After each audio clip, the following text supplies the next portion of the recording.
Tanya, Good morning, ma'am. We hi, can how hear are you. you? Okay, great stuff. Thank you so much.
So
Good morning.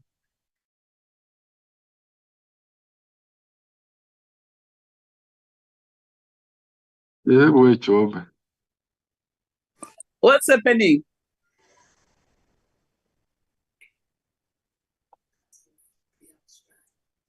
Where? Yeah, why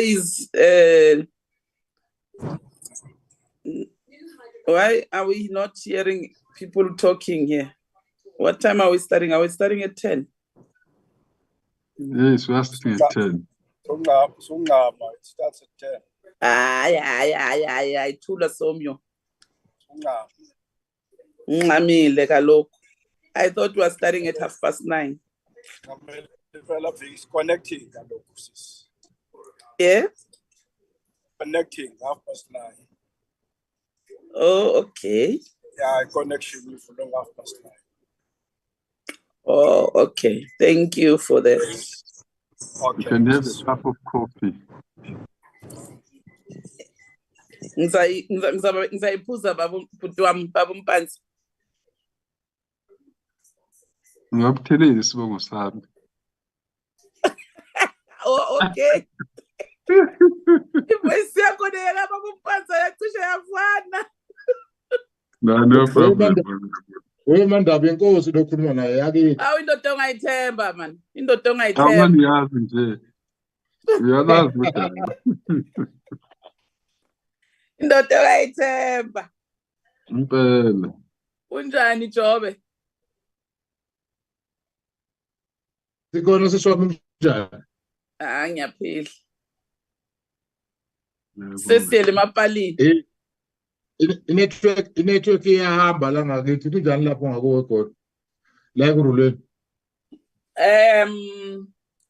Tina la Kempton Park most of the time ihamba afternoon. Namanje ngo-10 iyahamba. Mhlambe ke mengahamba ngo-10 namhlanje kusho ukuthi mhlambe ke ischedule sayo siba sithintile mara most of the time hamba afternoon. Okay. Awukho la eGoldwyn. La eGold. Oh, okay. Ciao. All right.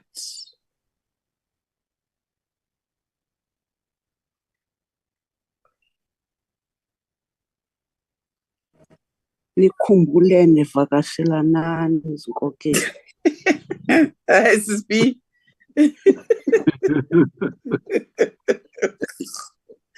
Good morning, colleagues. Good morning, IT. Could you just check if my sound is clear? Thank you so much. You are audible, honorable member. Thank you so much. Morning, colleagues. Morning.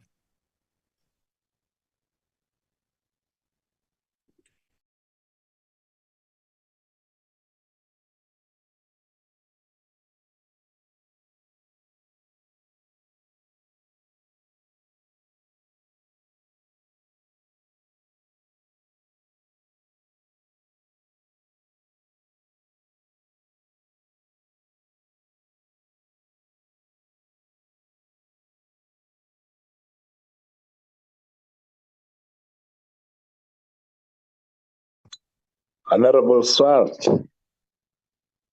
good morning.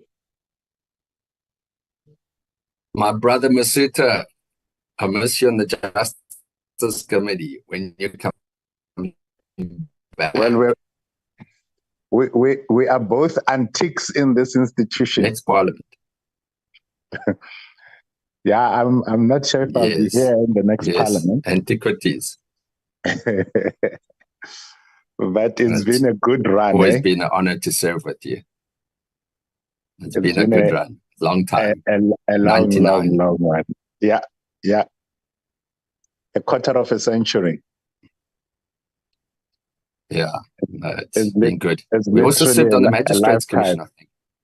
Yeah, it's been good. I sat on all of them. There's nothing I haven't sat on. No, we make some very, very good friends in Parliament, and we need to maintain those relations. I agree. I was with the JSC 2004, and then in 2009, Magistrates Commission. And when I became minister in 2014, I was now signing off the appointments themselves. It's amazing how the wheels and roundabouts come around. Yes, and in the Magistrates Commission, I actually at some point chaired the appointments committee, which is where all the interviews were done. Yes, tell me about it. It was the hectic part of it. That was very busy. Yeah, it was. It's been an honor to serve with you and so many other members, and it's trust we will continue doing good work for the common good in the next parliament. That is the spirit, my brother. Thank you. Sure.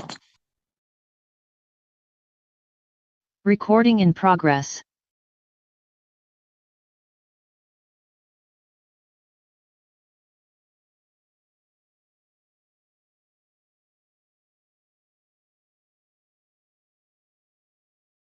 Good morning, honorable members. I was struggling with the connectivity. Now I'm in Magdalene. Good morning, Honorable. Great. Morning, Honorable Mkaya. Thank you, Honorable Mkaya.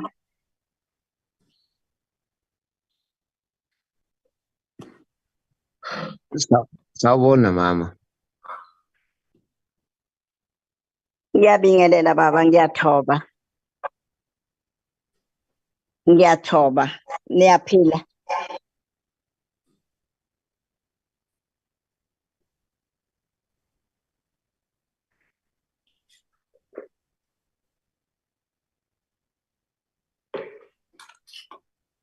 Siphilile ma'am.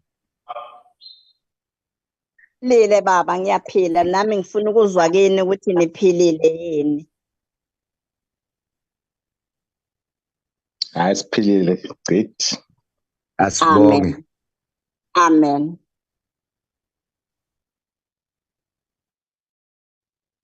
Nkosazana Mahlengwa.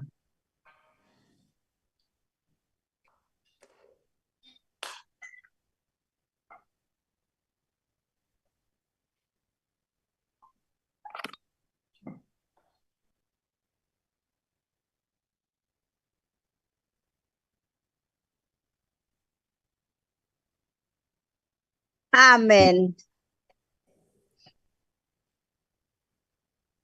Idlala ngami network, kodwa ke amen. Amen, Tutuzile. Amen. Mahlengwa. Amen. Amen. All of you, amen. Nkosi ayisigcine. Ayisigcine. Amen. And greetings to all honorable. Nkosi isigcine ngempela, Xikwembu xi hi hlayisa. Amen. Ayisigcine, ayisigcine.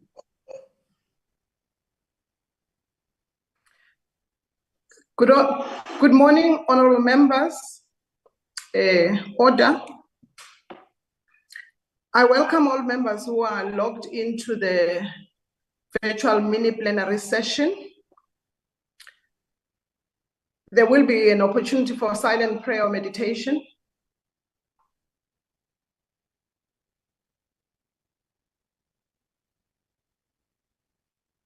Thank you. Honorable members, before we proceed, I would like to remind you that the virtual mini-plenary is deemed to be in the precincts of Parliament and constitutes a meeting of the National Assembly for debating purposes only. In addition to the rules of virtual sittings, the rules of the National Assembly, including the rules of the debate, apply. Members enjoy the same powers and privileges that apply in a sitting of the National Assembly. Members should equally note that anything said in the virtual platform is deemed to have been said in the House and may be ruled upon. All members who have logged in shall be considered to be present and are requested to mute their microphones and only unmute when recognized to speak. This is because the mics are very sensitive and will pick up noise which might disturb the attention of the other members. When recognized to speak, please unmute your microphones, and where connectivity permits, connect your video. Members may make use of the icons on the bar at the bottom of their screens, which has an option to allow members to put up his or her hand to raise a point of order. The Secretariat will assist in alerting the chairperson to the members who are requesting to speak. When using your virtual system, members are urged to refrain or desist from unnecessary points of orders or interjections. Lastly, I wish to remind you that we are meeting in the mini-plenary session, and therefore any decision will be taken in the full session of the Assembly.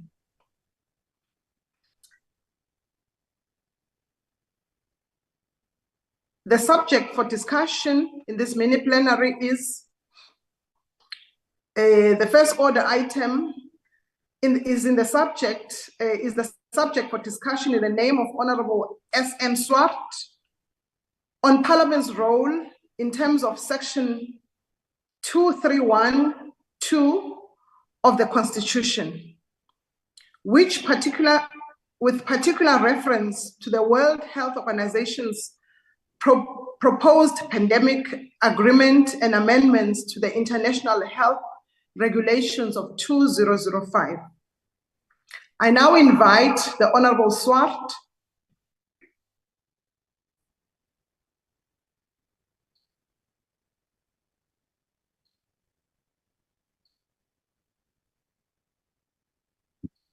Honorable Swart, you are invited to take the platform.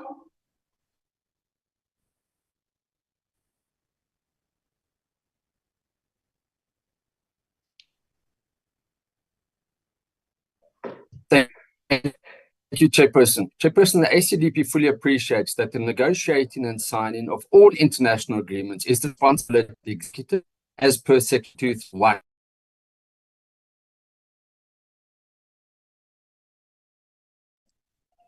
I think the Honorable Swart is struggling with connectivity. Can the table staff assist us and perhaps request him to mute his video so that he can at least have better connection?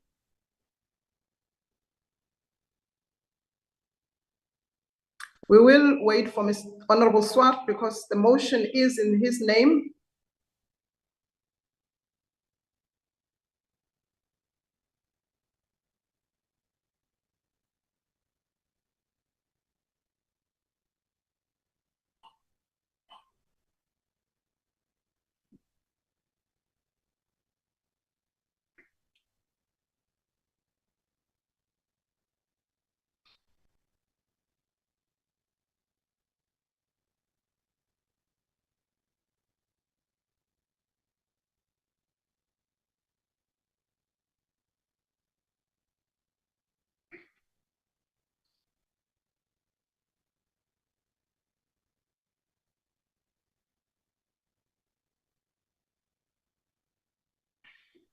Table staff, please alert me when Honorable Swart is connected on the platform.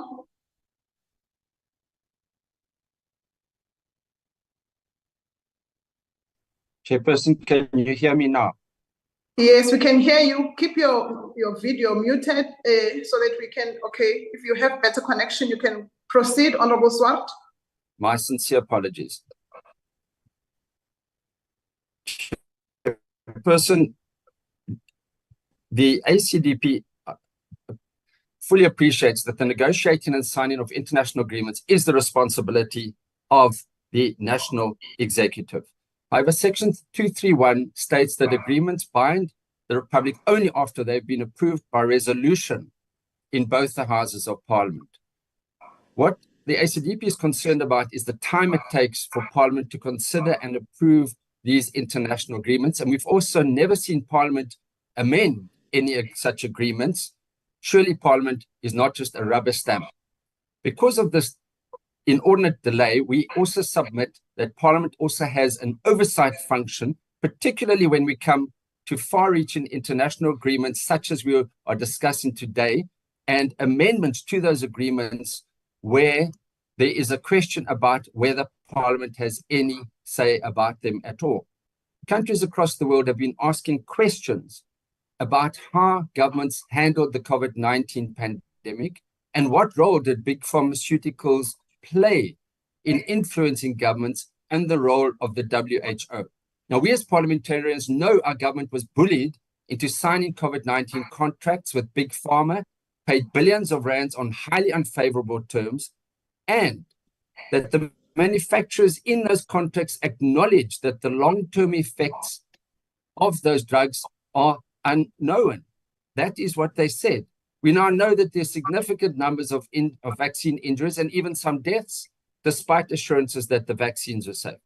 We also now know that the World Health Organization, apart from spectacular failures of nuclear, tobacco, and manufactured H1N1 scare, is riddled with conflicts of interest from funding by big pharma, billionaires and influential member states, mismanagement, corruption, and even allegations of racism.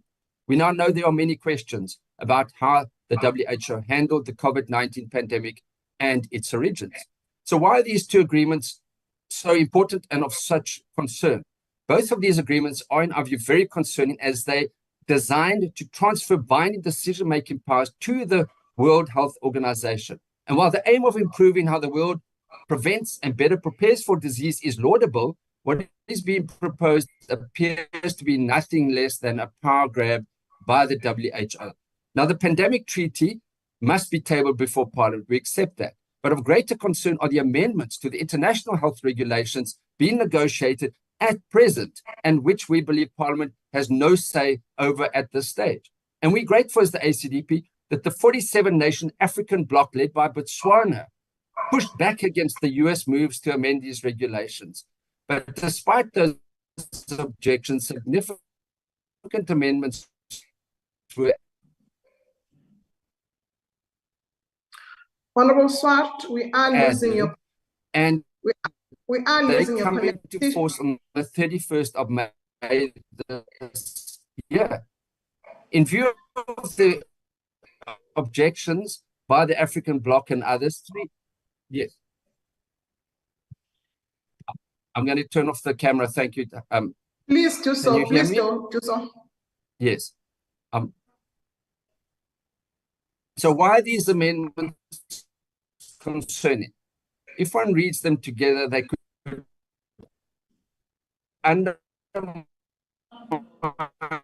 South Africa's sovereign right to determine its own public health policies. It is very important. It is very important to consider that the committee previously has been now become binding in government and consider recommendations and recognize WHO not as an organizing of countries, but a coordinating authority. Thirdly, state parties under Section 42 undertake to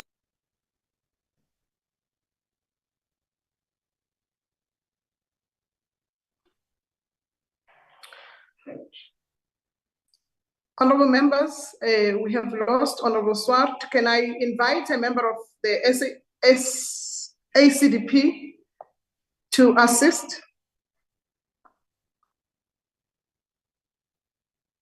Or Honorable Swart's time has expired.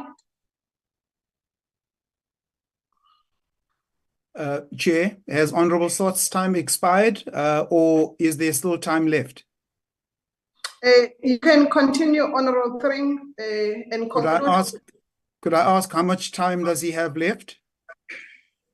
Table staff, can you assist in the minutes that Honorable Swart is left with, so that Honorable Thring can conclude?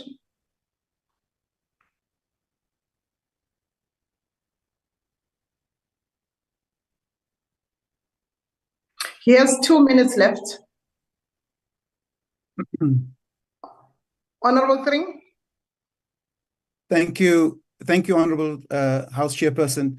Let me continue and attempt to conclude with the concerns that the ACDP has indicated. So, despite statements to the contrary, if one reads the amendments together, they will undermine South Africa's sovereign right to determine its own public health policies.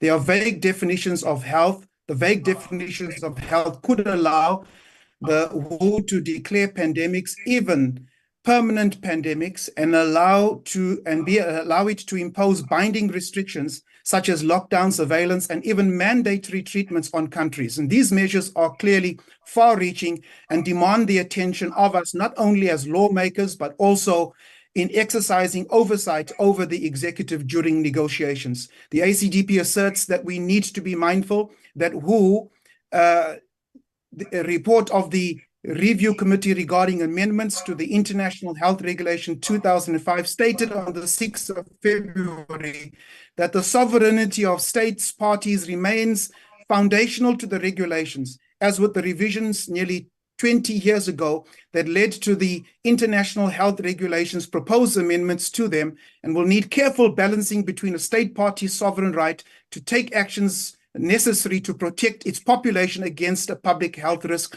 while recognizing their mutual vulnerabilities and responsibilities, and the imperative of international cooperation and solidarity, which are key enablers of effective regulations. A South African petition raising awareness gained the support of more than 12,000 people, but has been largely ignored. And so we are concerned as the ACDP that the proposed amendments significantly change what was previously the recommendations to binding requirements through three recommendations. Your time has expired. The ACDP calls on all not to support these recommendations and the pandemic treaty. I thank you. Thank you, Honorable Thring. I will now invite the Deputy Minister of Health, Dr. Dlomo. Honorable Chair, and to all our colleagues, honorable members of Parliament who are logged in, and our staff, the need for international agreements is recognized in the preamble of the Vienna Convention on the Law of Treaties, 1969, as a source of international law and as means of developing peaceful cooperation amongst nations. The Parliament of the Republic of South Africa is the national legislative body and is responsible for making laws for the Republic as contemplated in sections 43 and 44 of our Constitution. Laws passed by the Parliament are applicable within the territory of the Republic and in some cases beyond the borders of our Republic.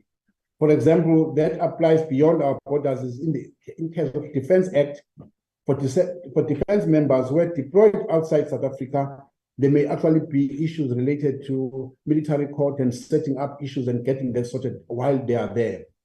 The role of Parliament in international law or conventions is prescribed by our Constitution and governed by the rules of the National Assembly and those of the National Council of Provinces. Parliament has a role in terms of both national law and international law, which are called treaties or conventions. The negotiations and signing of the international agreements, treaties, and conventions are the responsibility of the national executive, in this case, cabinet. Section 231 of the Constitution provides for matters relating to international law and agreements.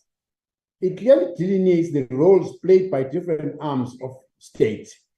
In this instance, we refer to cabinet as a national executive and Parliament as a legislative authority. Parliament is expected, in terms of Section 231, subsection 2 of our Constitution, to approve the international law negotiated and concluded by the national executive as contemplated in Section 231, subsection 1 of the Constitution. The international agreements, such as the Framework Convention on Tobacco Control and International Health Regulations 2005, must be ratified by Parliament for them to apply to the Republic. Thus, Section 231, subsection 2 provides that international law binds the Republic only after it has been approved by resolution in both National Assembly and NCOP, unless it is an agreement that does not require ratification or accession. The Constitution goes further in Section 231, subsection 4, and says that international law becomes law in the Republic when it is enacted into law by national legislation. But a self-executing provision of an agreement that has been approved by Parliament in law in the Republic, unless it is inconsistent with the Constitution of our country. Parliament's crucial role in the national law sphere, as prescribed in the Constitution, is to approve agreements negotiated by the national executive. And I hope my colleague is listening. National is negotiated by the national executive. So you want to bring Parliament to negotiate and to enact laws that domesticate treaties that require domestication for them to apply in South Africa.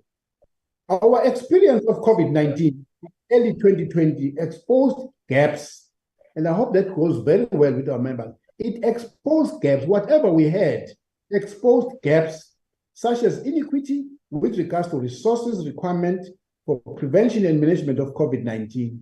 There were inconsistencies in terms of the application of international response measures, like which country closed which borders for how long, for who did not have to come in there. There were also inconsistencies with regards to information sharing. And South Africa suffered severely because there was one of our own, Professor Tulio, who really then came in with the advent of Omicron. And for that, as a country, we're negatively affected. And yet it should not have had it. Though the inconsistent manner in which countries were implementing responses measures to the pandemic not only negatively affected the health of individuals, of families and communities, but also negatively affected the economic activity in many sectors. It therefore became apparent that there's a need for pandemic preparedness, including harmonization of the public health interventions to future pandemic and public health events in a multi-country level, particularly countries that are member states of the World Health Organization, as we are as South Africa. This therefore necessitated a review of how the world responds to pandemics and come up with strategic interventions, including legislative measures at both national and international level to prepare for and prevent any response to disease outbreaks in a manner that promotes equity, respect for human rights, and sustain the livelihood of. For this reason, processes of amending the international health regulations are currently underway, honorable members, honorable Swart, not concluded. But the negotiations will not be done by Parliament, will be done by the national executive. Negotiations on this process are underway in Geneva, as I talked, some of our officials are there. That offers an opportunity to strengthen and extend core equity and human rights protections, incorporating internationally recognized standards. Shared responsibility recognizes that the best way to keep people in each country safe is to keep people in all countries safe. But more than this, it is a value rooted in justice and equity that we endeavor to ensure the health of people everywhere, not only for our own health and safety, but for every people in the world. These revised international health regulations, when possible, further embody these values that I've really included above on international law.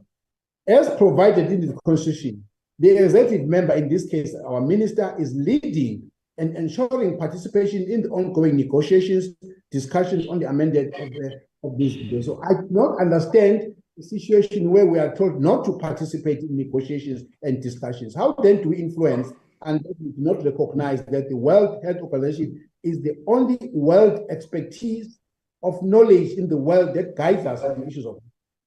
Once this process has been concluded, the executive member will, as mandated by the Constitution that I've really outlined above, present the amended international regulation for approval by Parliament as stipulated in Section 231, subsection 2 of the Constitution. So we are not really at any problem here. We are negotiating as a country as it is expected, and once the negotiations has concluded, we'll then come and see this mandate from our Parliament. Once this treaty is approved by Parliament, it will then bind the Republic in international government. This approval, however, of the final amended international health regulations by Parliament does not translate into domestication. There still exists a need for this, once approved by Parliament, to be domesticated into South African law as contemplated in Section 231, subsection 4 of our own Constitution. for its provisions to Honorable Dr. Dlomo, Yes. perhaps can you mute your video? Okay. Dr. Dlomo, I suggest you mute. Yes, I have done so. Can I continue?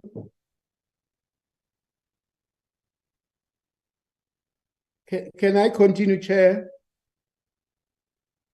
Yes, continue, DM. The role of Parliament does, however, not end with the enactment of the law. It must also play its oversight role to hold the national executive to account on behalf of the citizens of this beautiful country. Parliament has therefore two roles to play relating to international health regulations. The first is the approval of the treaty for South Africa to ratify the treaty, and the second is the enactment of the international health regulations and its domestication to South African law. Chairperson, I wish to reiterate the importance of the international health regulations in the public health community. The international health regulations imply the values of equity, human rights, solidarity, and international cooperation and assistance. South Africa has taken its rightful place in the community of nations and is currently participating in negotiations in the process of amending the international health regulations to usher in the new dispensation in regulating the international public health, both locally and internationally. So we do not understand when we are called upon not to participate in those. Let me then maybe towards the close quote, because a lot of us in our different parties some of us are Christians, but this party leading as a Christian party should be respectful of what is found in the Romans chapter 13, verse 1. I will read it in Zulu. You'll go and check for yourself, Babu Swart. Iti akube ilo nalowo azithobe phansi kwamandla ukuba akukho mandla ombuso angaveli kuNkulunkulu. Lawa akhona amiswe nguNkulunkulu. Now, we just find it very strange that the ACDP is selective in respecting the authorities of the World Health Organization. We as a country, we as the African National Congress have no reason not to respect what comes in there. And we would want them to move away from these terms that WHO is bullying. They are coming in a particular way. This is the international recognized body that regulates and guides everybody on issues of public health. And therefore, we will always listen to that. But the process that I've outlined does not indicate that as South Africa, we have jumped a gun. We have not. We are following the processes. We will come to Parliament and ask for approval once we have negotiated. But the negotiations are not handled by Parliament. Thank you very much, Honorable Chair. Thank you, Dr. Dlomo. DM, I now invite the Honorable M.O. Clark from the Democratic Alliance. Thank you, Chairperson. It seems like we're all having problems with connection today, so I'm going to keep my camera off as well, if that's okay with you. That is okay, Honorable Clark. Please do so, because we are all having serious connectivities. Thank you, Chairperson. It was almost 4 years ago when South Africans across the country adhered to government's call to lock themselves in their homes for months on end due to the COVID-19 pandemic. We did this not for ourselves, but for the greater good of society, believing that our government would protect us and use this time to build more hospitals and to cater for increased demand. How wrong we were. What followed was an autocratic dictatorship by the ANC, drunk and high on power. We had nonsensical rules and regulations like a curfew for getting much needed exercise, with the SAPs eagerly waiting to arrest any founded person outside 1 minute of the curfew from the town or stepping on beach sand. We had a ban on pies and chicken, no open-toed shoes, and a total ban on alcohol and cigarettes. 4 years later, and we've almost forgotten, our friends of Minister Dlamini Zuma benefited from the illicit trade during these times. But the ANC's failure to effectively deal with the pandemic was not an isolated incident. Time after time, the ANC fails again and again to effectively deal with problems facing South Africa. It has failed to effectively deal with unemployment. It has failed to deal with high crime rates. It has failed to deal with rising costs of living. It has failed to deal with the health crisis. It is most unusual that we stand here today debating an item which has not even been finalized yet. We have no indication of which clauses will remain and which will go. The WH Treaty must undergo rigorous scrutiny before South Africa commits to it. The DA stands firm on upholding our national sovereignty and ensuring that any international agreement respects our constitution. We will not allow any treaty to compromise our ability to manage our own healthcare. The DA will not falter in our commitment to debate the final form of this treaty in Parliament and vehemently oppose any threats against our country. However, what is certain about this treaty, regardless of its contents, is that it will not fix the health crisis. While the ANC have already bulldozed the NHI bill through both houses, we will still have hospitals without electricity, adequate staffing of doctors and nurses, or basic equipment and materials to operate. We do not even have a budget to employ the unemployment doctors sitting at home just waiting for work. These issues will not be fixed overnight by a stroke of a pen. If anything, it will only exacerbate the disaster further. The ANC government is attempting to fool South Africans into believing that the now provided quality health care, all that was required was a centralized fund through the NHI. Chairperson, we saw what the ANC and its cadres did during COVID-19 pandemic, stealing billions of rands. Even a minister of health was implicated in the scandal. But despite the obvious corruption that will ensue in a single fund, the NHI is materially and fatally defective. Clauses are vague and has not been costed, and extraordinary powers are given to the centralized fund and to the minister. The only way to fix the failing healthcare system is to bring in a new government in May. The new government is a DA government, and the DA has a blueprint to rescue South Africa. In a new government, the DA will ensure quality healthcare for all, irrespective of your economic status. No person shall be subjected to a higher premium based on their healthcare status, nor incur unaffordable out-of-pocket medical expenses. The DA will lower private healthcare costs and guarantee a minimum package of services, which is an alternative to the NHI. We will introduce social reinsurance for medical schemes, which will reimburse actual expenses. We will be introducing a risk equalization strategy for medical schemes, which involve transferring funds between different health insurance plans to adjust for the expected cost of medical care, where the goal is to treat all insurance plans as if they are part of one large fund.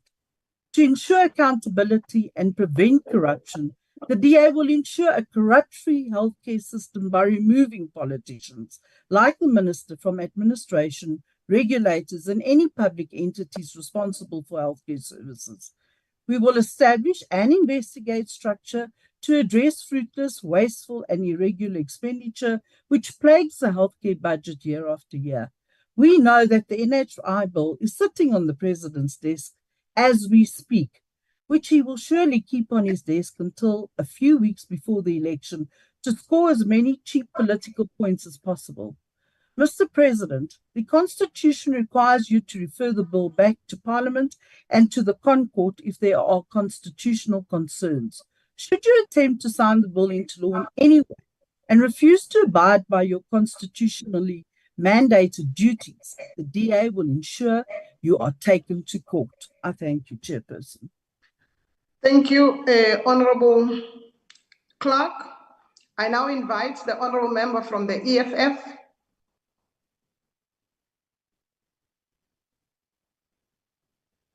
Honorable Member from the EFF.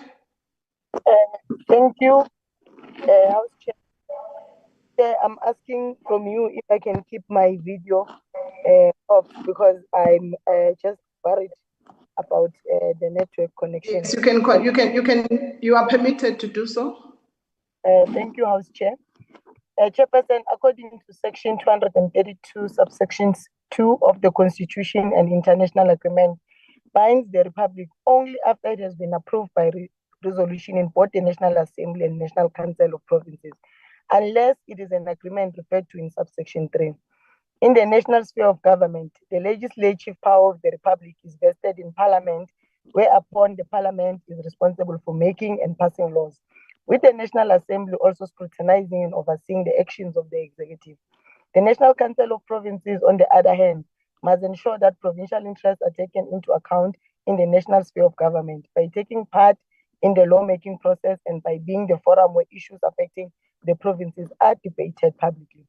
Members of Parliament have freedom of speech subject only to the rules of the houses when they participate in committees or debates, but needless to say that the Committee of Health never played a role in WHO proposed pandemic agreement and amendments to the International Health Regulations of 2005.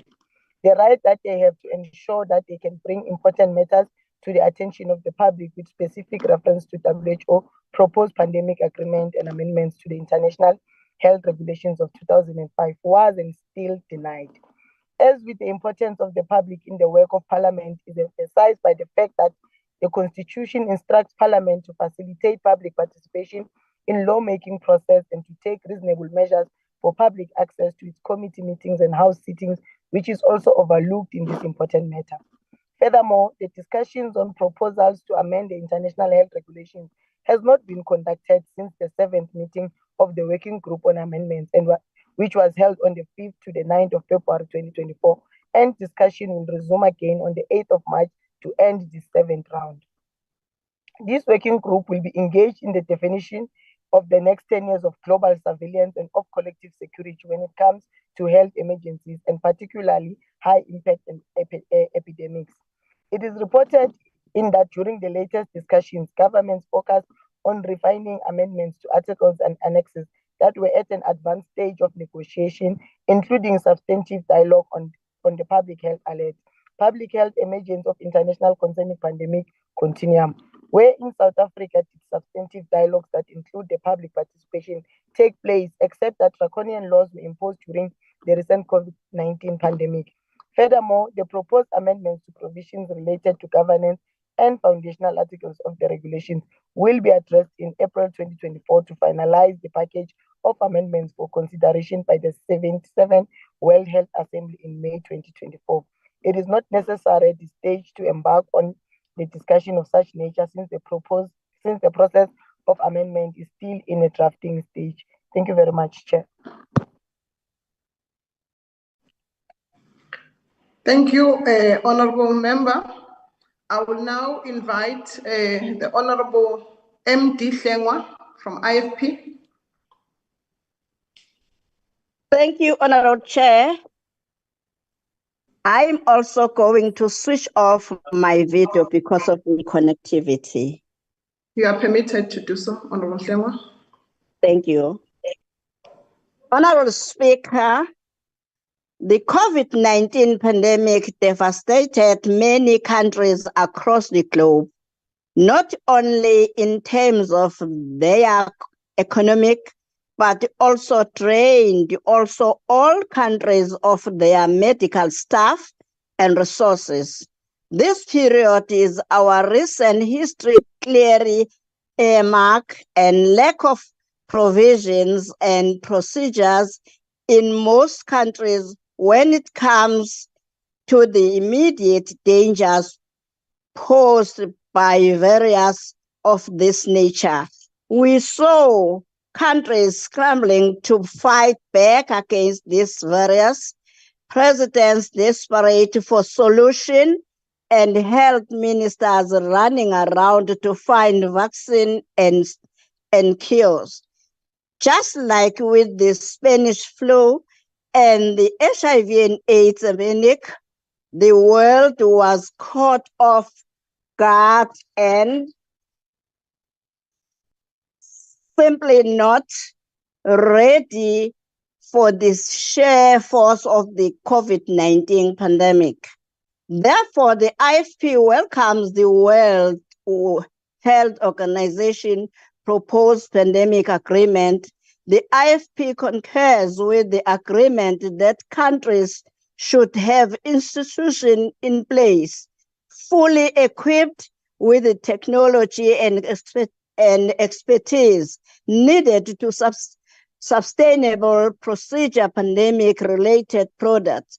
In South Africa, we have no shortage of brilliant scientists, scientific and medical minds. However, there is a lack of investment from the government to invest in the expertise of these individuals. We also welcome the advocate for multilateral system that will provide countries with access to pathogens and the sharing of benefits derives from them, such as vaccine and other pandemic-related products. The COVID-19 pandemic showed us that viruses do not have any regard for geographical boundaries. It did not tie itself to any specific country. Instead, it took many lives across the globe. Therefore, the solution we seek should also be collective and border defining.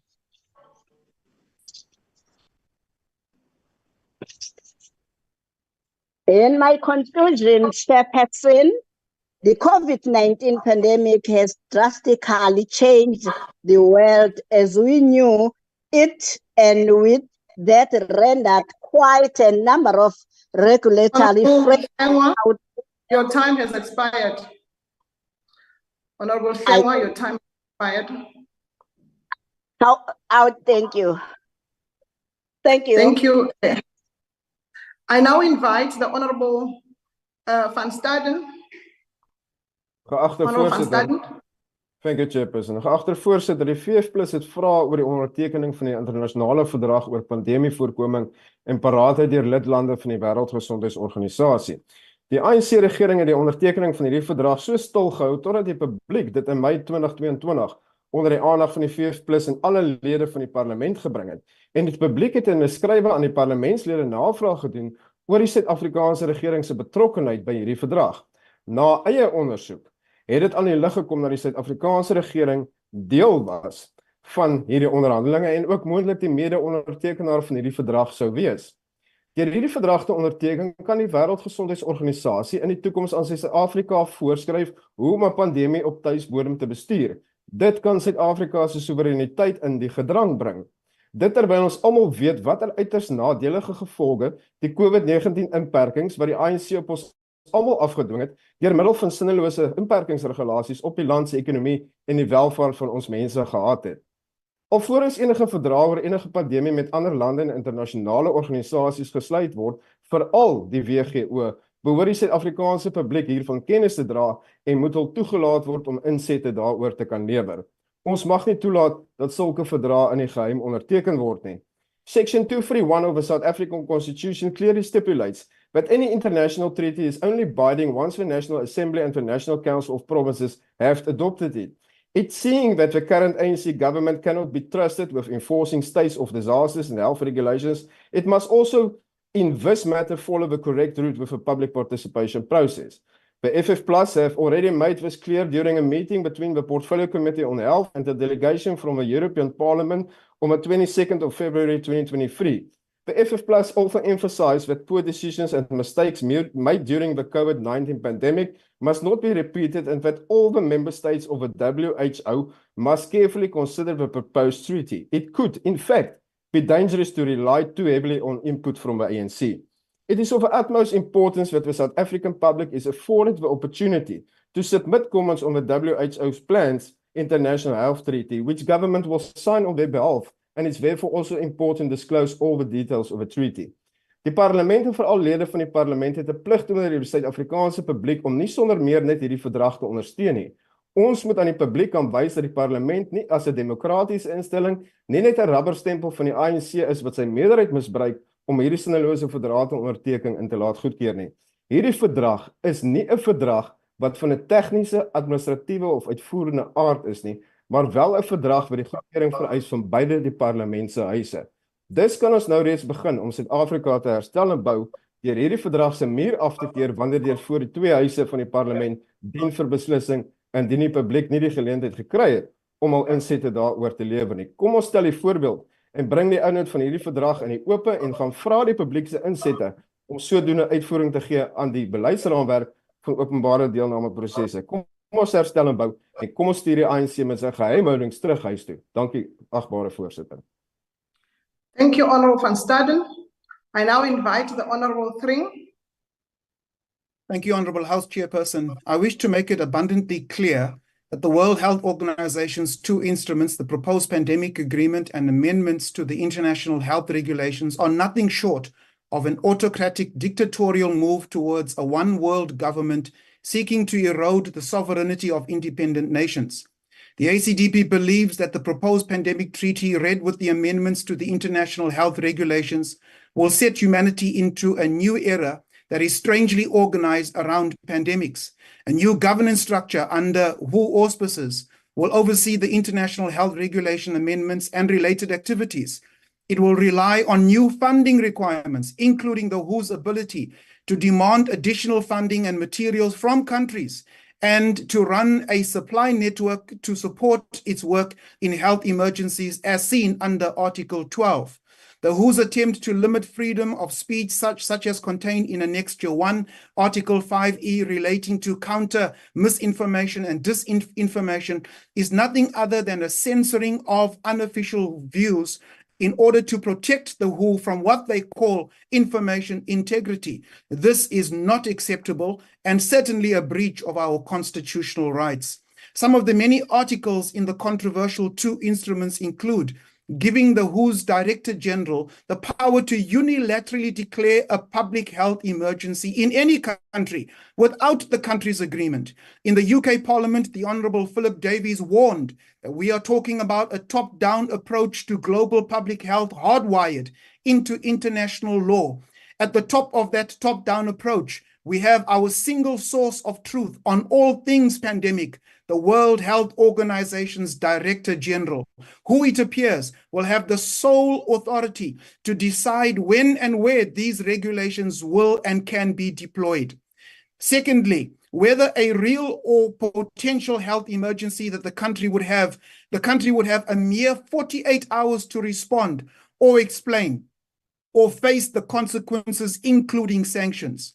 And thirdly, WHO will have the power to require mandatory pharmaceutical products, including quarantines.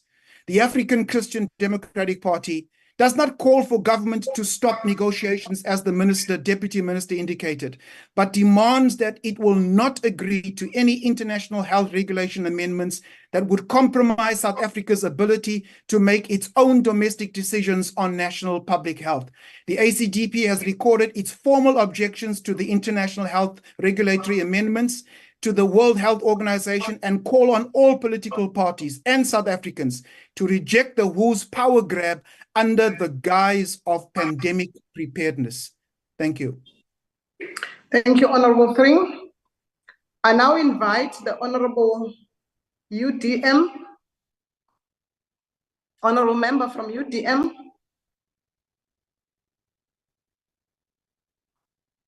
Honourable Member from UDM. I move. I now invite the Honourable Member from ATM. Honourable Member from ATM.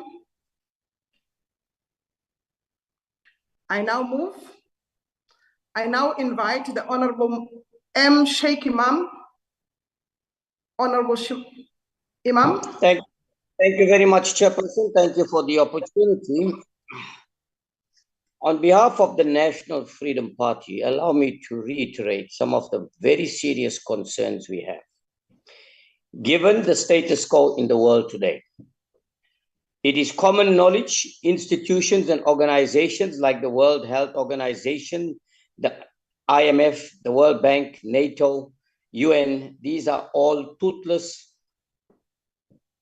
powerful institutions that want to marginalize, neglect, dictate to the entire world. But at the same time, these bodies are toothless to the extent that they have lost their independence and their consistency. And it appears that we, South Africa, are falling into this trap. We've heard repeatedly the attempt to depopulate the world. We have heard how the pharmaceutical industries have become so powerful in the world. And as a result of the pandemic, how many more billionaires that it created only because of the pharmaceutical industry linked to the latest COVID-19. We also heard in our very own country the efforts by myself and the ACDP and others to introduce ivermectin and all the restrictions and opposition we had from the Department of Health, and of course, not forgetting the World Health Organization and others. Why? Because of the vaccines that they wanted to introduce at a very high cost at the expense of our people. We also know institutions like SEPRA, which are funded by some of these organizations, have lost their independence as well and not acting in the best interest of this country. Bullying, yes, indeed. The World Health Organization is a bully like many other international institutions. And yes, what will happen here, we will give more power and authority to the World Health Organization. And it is for that reason I want to quote what President Putin said. We need another World Health Organization. So we're not in dispute of a World Health Organization. We are in dispute with the World Health Organization, which appears to be compromised. Now, Chairperson, my other concern is this, that despite the fact that there's so much of opposition in the country to this agreement, we still want to pass it. Yet we say the people shall govern. When are we going to put the people? Honorable Sheikh Imam, your time has expired. We will not support this. Thank you. I now invite the Honorable M.L. Muruane from the ANC.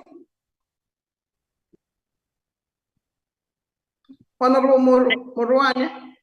Thank you very much, Chairperson, and thanks for the opportunity that has been given to me. I don't know whether you my can unmute your video. Continue. Must I close or unmute? Your video. Close your video and continue. Thank you very much, Honorable Chairperson, and also greetings to all members of this mini-plenary. Honorable Chairperson, the World Health Organization, along with other health agencies, remind us that the health landscape is constantly evolving and that our global community is prone to health threats, emerging outbreaks and infectious diseases. Therefore, the development of international agreements is in line with aiding and supporting the global community to ensure that we formulate coordinated and effective responses to health risks. To this end, the South African Constitution under Section 231, subsection 2, that is also celebrated throughout the world, places the responsibility to deliberate, to approve, and or reject certain international agreements on Parliament. In this regard, Honourable Chairperson, Parliament is charged with performing an oversight role on the agreement entered into by our government and ensuring that they are aligned with the principles enshrined in our beautiful Constitution, reinforce our democratic values, and complement our strategic developmental plans. Honourable Chairperson, for the interest of the nation to be upheld and find expression in international agreements, this requires a robust parliament with dedicated members of parliament who from time to time empower themselves with the necessary knowledge to engage in informal and meaningful discussions, deliberating on agreements proposed and evaluating these against their implications on our country. Advancing the interest of South African citizens requires collective responsibility where members of parliament cooperate and partake in vigorous debates, sharing their insights and different perspectives for considerations. Although parliament consists of different political parties, these constructive deliberations, Chair, must occur beyond partisan lines for members of parliament to fulfill their constitutional mandate, notwithstanding that others will take this opportunity to use it as a political football. Again, it cannot be overemphasized enough how the country's interest must always take precedence over any political affiliations. However, the role of Parliament extends beyond debating, approving, and or rejecting international agreements in line with Section 231, subsection 2 of the Constitution. The responsibility also extends to the implementation and monitoring of agreements. Implementation also an impact. Parliament plays a pivotal role in ensuring good governance in our country, promoting transparency and accountability, as well as ensuring that there are checks and balances in terms of what is expected and to protect and improve our public health system.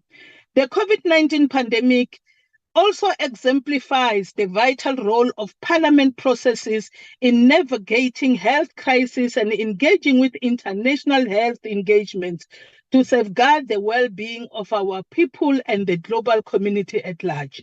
During this period, Chairperson, we saw a united parliament with members who robustly engaged and deliberations with various stakeholders about the nature of the virus and appropriate responses to it.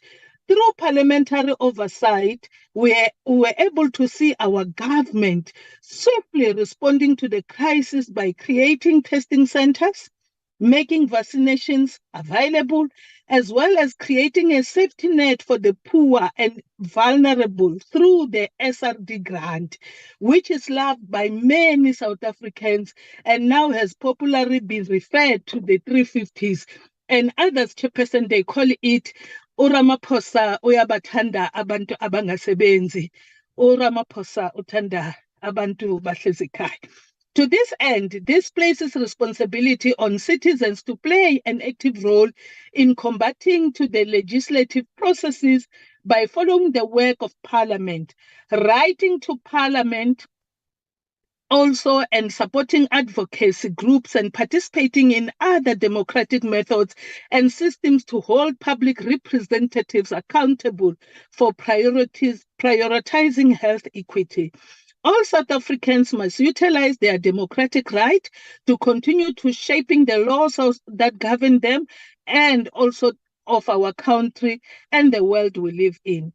Furthermore, it is through consultative processes with citizens that the quality of decision-making by members of parliament is improved for making laws, as they can gain deeper insight into the implications of their decisions on the lives of various groups. Furthermore, this type of inclusivity is in the decision-making of Parliament, promotes the social cohesion and help prevent the marginalization of certain groups when passing these laws. Honorable Chairperson, there are many lessons we can draw from historical and current health challenges such as HIV/AIDS and COVID-19 pandemic. One of the primary lessons here is that it is in our collective interest as a global community to build healthier and more resilient communities that are less prone to contracting and spreading infectious diseases and viruses. This, however, can only be realized through advocating for the realization of a more equitable global health system through the international proposed parliament. Honorable Chairperson, I must indicate that such health threats like the one mentioned before of HIV, AIDS, and COVID-19 have a trickle effect which also hinders socio-economic development and thus constrain the government from addressing other fundamental burdens which plague our society as the triple challenges of poverty, inequality, and unemployment. As I conclude, Honorable Chairperson and members, therefore, the eradication of global health disparities requires a multi-phased approach where all stakeholders play a critical role on the development and implementation and monitoring of international agreements. In this, every government has a responsibility to ensure that we create enabling environment for perpetuating health inequality and also address all challenges. I thank you, Honorable Chair. Thank you, Honorable Marwane. I now invite the Honorable Jafta from AIC. Thank you, Honorable Chair. Honorable Chair, while the provision of Section 231, subsection 2 of the Constitution may not be applicable because the pandemic agreement is still being discussed, they are nonetheless important for the purpose of this debate. This is so because an international agreement binds the Republic after Parliament has approved it. The pandemic agreement draft, once finalized and ratified by the state parties, must be approved by our Parliament. This will pave the way for the agreement to be domesticated in our domestic laws. Just to remind ourselves, honourable members, in December 2021, the World Health Assembly established an intergovernmental negotiating body to draft and negotiate a convention or agreement under the Constitution of the World Health Organization to strengthen pandemic prevention, preparedness, and response. Honourable members, there were equally prominent topics considered by member states. The first related to the transfer of developing countries of technical and scientific expertise, technology support, sustainable finance to strengthen pandemic prevention, preparedness, and response. There was also a discussion on fake news, disinformation, and misinformation. Parliament only becomes relevant once these issues have been agreed upon and ratified. Once ratified, South Africa will in turn pass legislation to regulate pandemic responses, the dissemination of fake news, the protection of personal information, and how government departments can work together to coordinate their efforts around pandemic prevention and the sharing of technical or scientific knowledge. Honorable Chair, we are therefore of the view that before we invoke the provision of Section 231 of the Constitution, we must organize a strong lobby to influence the ratification of the pandemic agreement by member states.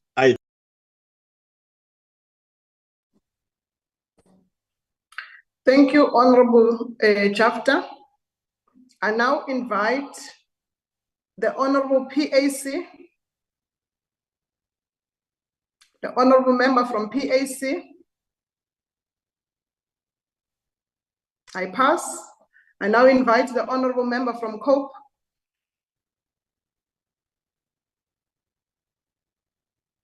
Honorable Member from COPE. I now invite the Honorable Member from Al Jama.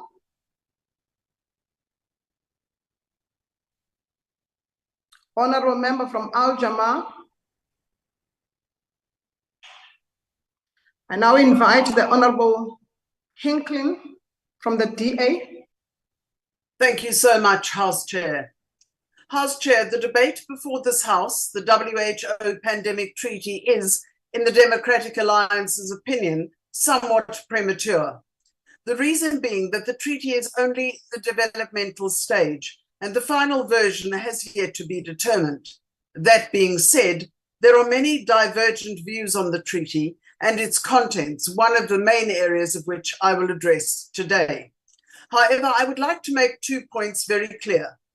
Section 231, subsection 2 of the Constitution is very clear that the WHO pandemic agreement, or any other international agreement for that matter, can only bind South Africa to it after it has been approved by both the National Assembly and the NCOP. Law in South Africa by national legislation, and any treaty that usurps the public powers of the government of South Africa's sovereignty is inconsistent with our constitution, and that will not be allowed or facilitated by the Democratic Alliance. But back to the matter at hand. The rationale behind the treaty of this nature is vital. It is a protection of human rights and the civil liberties in future health pandemics, which will occur. The WHO plays a pivotal role in the direction and coordination of international responses to health pandemics. If one looks at the South African response to the COVID-19 pandemic, for example, everyone in the country welcomed the initial 5-week lockdown, as this was meant for hospital preparedness and for the preservation of lives and livelihoods of all our citizens. The ANC government, through the Disaster Management Act, imposed the longest state of disaster of any country in the world. It lasted 750 days, from 15 March 2020 to 4 April 2022, and trampled on the civil liberties of every single citizen in this country, with ridiculous laws that range that one could drink a glass of wine, buy a cooked chicken, or a cigarette. All measures which the Democratic Alliance fought virulently, as they were neither medically appropriate nor scientifically evidence-based.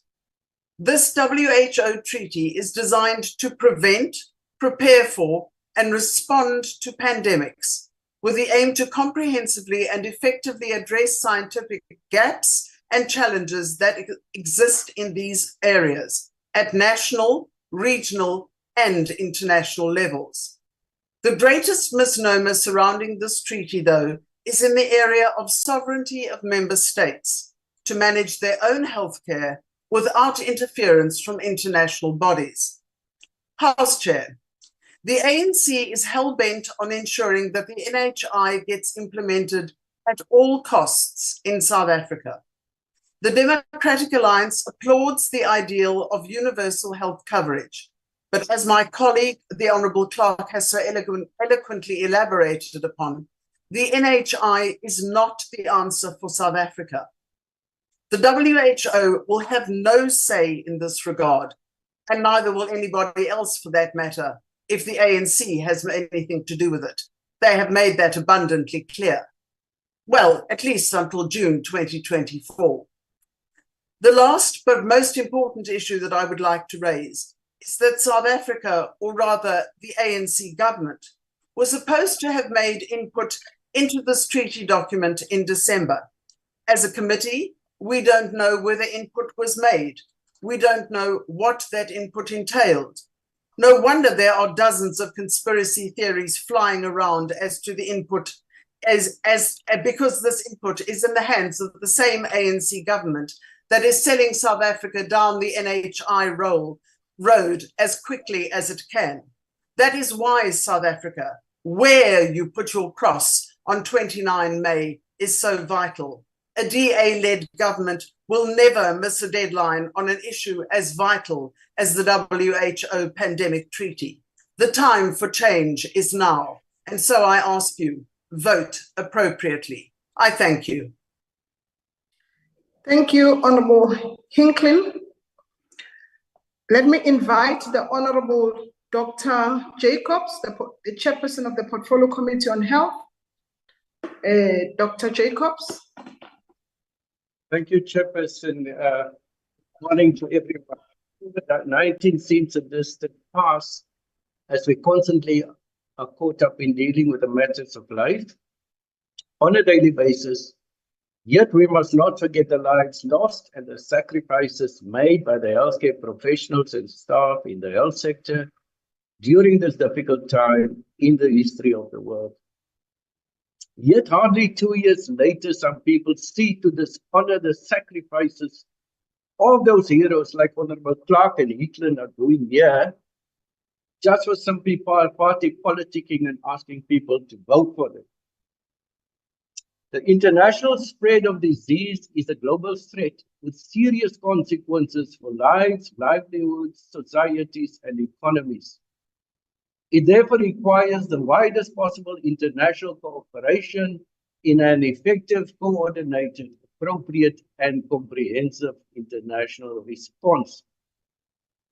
Centrally, the COVID-19 pandemic demonstrated that no single government or institution can address the threat of future pandemics or even epidemics in isolation. The world is one interconnected place. In December 2021, as correctly stated by another honorable member, the World Health Organization's 194 member states reached a consensus to start drafting and negotiating a convention or agreement or international instrument to strengthen pandemic prevention, preparedness, and response. You must remember that this was a response to the devastating effects of the pandemic. It would be unwise not to develop such an agreement. It was with this in mind that this agreement is then proposed as an international instrument, and processes are thus underway to amend the international health regulations of 2005. In both reforms, emphasis is placed on equity and timely access to medical supplies needed for pandemic response. South Africa faces evolving health challenges influenced by a combination of social, economic, environmental, and demographic factors. Over the years, the country has made significant progress in addressing some of these health issues. However, new challenges continue to emerge. And South Africa, like many other countries, faces ongoing challenges in managing emerging health threats, compounded by disparities in equity and access to healthcare services.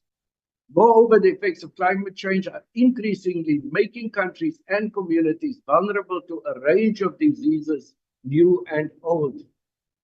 In the light of these challenges, there is a need for domestic updated health regulations to ensure that South Africa's public health response remains effective and adaptive.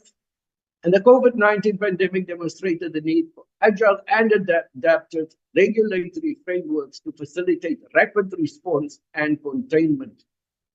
These regulations are essential to ensure that South Africa can effectively address emerging health threats and safeguard the health and well-being of its population in a rapidly changing world. It is important, though, to acknowledge the importance of global health frameworks for managing pandemics such as COVID-19 effectively. It would be prudent for South Africa to participate in an international efforts to prevent, detect, and respond to pandemics.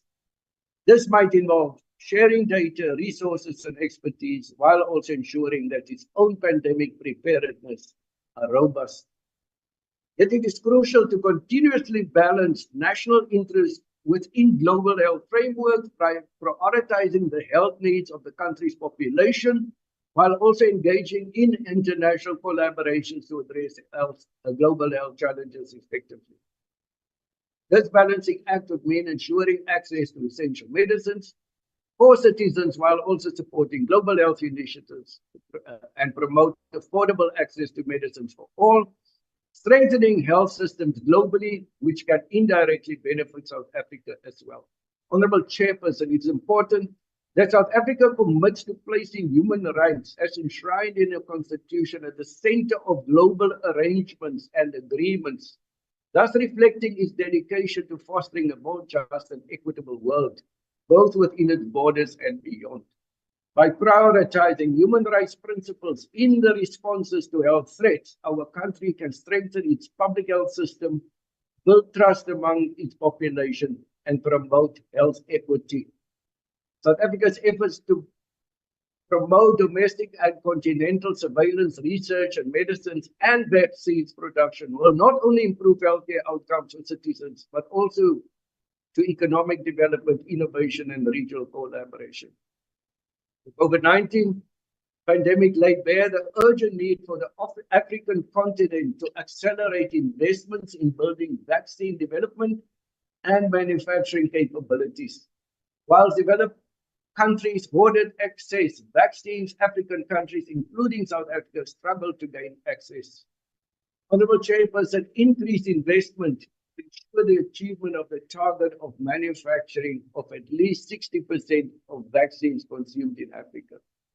In showing support for African continental medicines and vaccines production, the Portfolio Committee on Health on 26th of May 2023 adopted its report on the establishment of the African Medicines Agency. The African Medicines Agency aims to improve access to quality, safe, and efficacious medical products on the continent. The South African government is working with local pharmaceutical companies to kickstart the biotechnology sector in the country to reduce the reliance on imports and improve vaccine supply. BioVac, a biopharmaceutical company founded in partnership with the South African government, is a case in point. The best available science and data should inform and be the basis for pandemic prevention, preparedness, and response, as well as the public health decisions and development of plans, and not what party politics or party politicians would like to push forward as they do today. I'm going to repeat that the best available science and evidence should form the basis of any decisions which are taken. Investment in research, development, and innovation is essential in building resilience against future pandemics and epidemics. By leveraging scientific advancements and fostering collaboration, we can better prepare, detect, respond to, and mitigate the impact of infectious diseases on global health security. South Africa's global COVID-19 response, which is known in the world to have been one of the best responses, contrary to what some members are trying to say here, has demonstrated the need for local and global partnerships, but more importantly, highlighted the importance of continued and advanced investment in research and development. International health agreements often emphasize the importance of equitable access to healthcare services. South Africa's proposed universal health coverage, known as the National Health Insurance, will reduce disparities in access to healthcare by providing comprehensive package of services to all citizens, regardless of their socioeconomic status or geographic location. NHI will align domestic health policies with international commitments and promote harmonization of approaches to health financing, service delivery, and health governance. The World Health Organization remains the cornerstone of global health governance, taking the lead in international responses to public health emergencies through establishing, monitoring, and enforcing international guidelines and health policies and coordinating multiple actions towards common goals. Moreover, the World Health Organization provided critical support in strengthening South Africa's COVID-19 preparedness and response by providing technical expertise in accordance with the emergency response framework, providing strategic support at national level, supporting response coordination, comprehensive capacity building, and implementing innovative epidemiology models and tools. In conclusion, as a summary, as a country, we need to ensure equitable access to healthcare services for every citizen, strengthen our health system, ensure more investment into research, development, and innovation, and build capacity. Thank you very much, Chairperson. Thank you, Dr. Jacobs. I now invite the Honorable Swart to close the debate. Thank you, House Chair. House Chair, the ACDP would like to thank the Deputy Minister and all members for today's debate, and we believe we've succeeded in raising public awareness about these two controversial international instruments. We echo Dr. Jacobs' expression of thanks to all medical doctors and nurses, particularly during the COVID-19 pandemic. At no stage did we say the executive shouldn't be involved in negotiations. Clearly, it's not the role of Parliament, but what we wanted to know is why Parliament has not been updated with progress on negotiations, given the controversy about the treaty and the amendments to the international health regulations. We are grateful that the Deputy Minister has now made it clear that not only will the amendments be subject to parliamentary approval, but must be domesticated into our law, and we would urge that a full public participation process is embarked upon. But the challenge is that this only takes place after the treaty and regulations have been signed. We agree with the Honourable Sheikh that who is a bully, and that we need to be fully aware of what is being negotiated. And we would have thought at the very least that the Portfolio Committee on Health is updated on those negotiations. Chairperson, with 2 months ahead of this very important vote in May at the World Health Assembly, the ACDP, like parliamentarians in India, Chile, Slovakia, New Zealand, the US, the UK, and other countries, have raised an urgent alarm on this important issue, and we are grateful for the time for this discussion. I thank you. Thank you, Honorable Swart. Honorable members, that concludes the debate. We shall now proceed to the last item on the order paper, which is a subject for discussion in the name of Honorable F A Masiko on policy oversight over the implementation of the 2019 to 2024 medium-term strategic framework. I now invite the Honorable F A Masiko.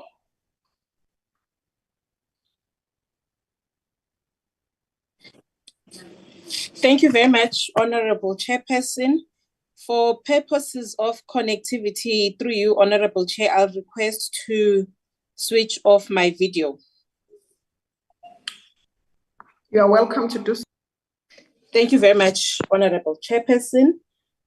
Honorable Chairperson, House Chair, as well as honorable members, the 6th administration was entrusted with the responsibility of administering the executive over the 5-year electoral period by the people of South Africa.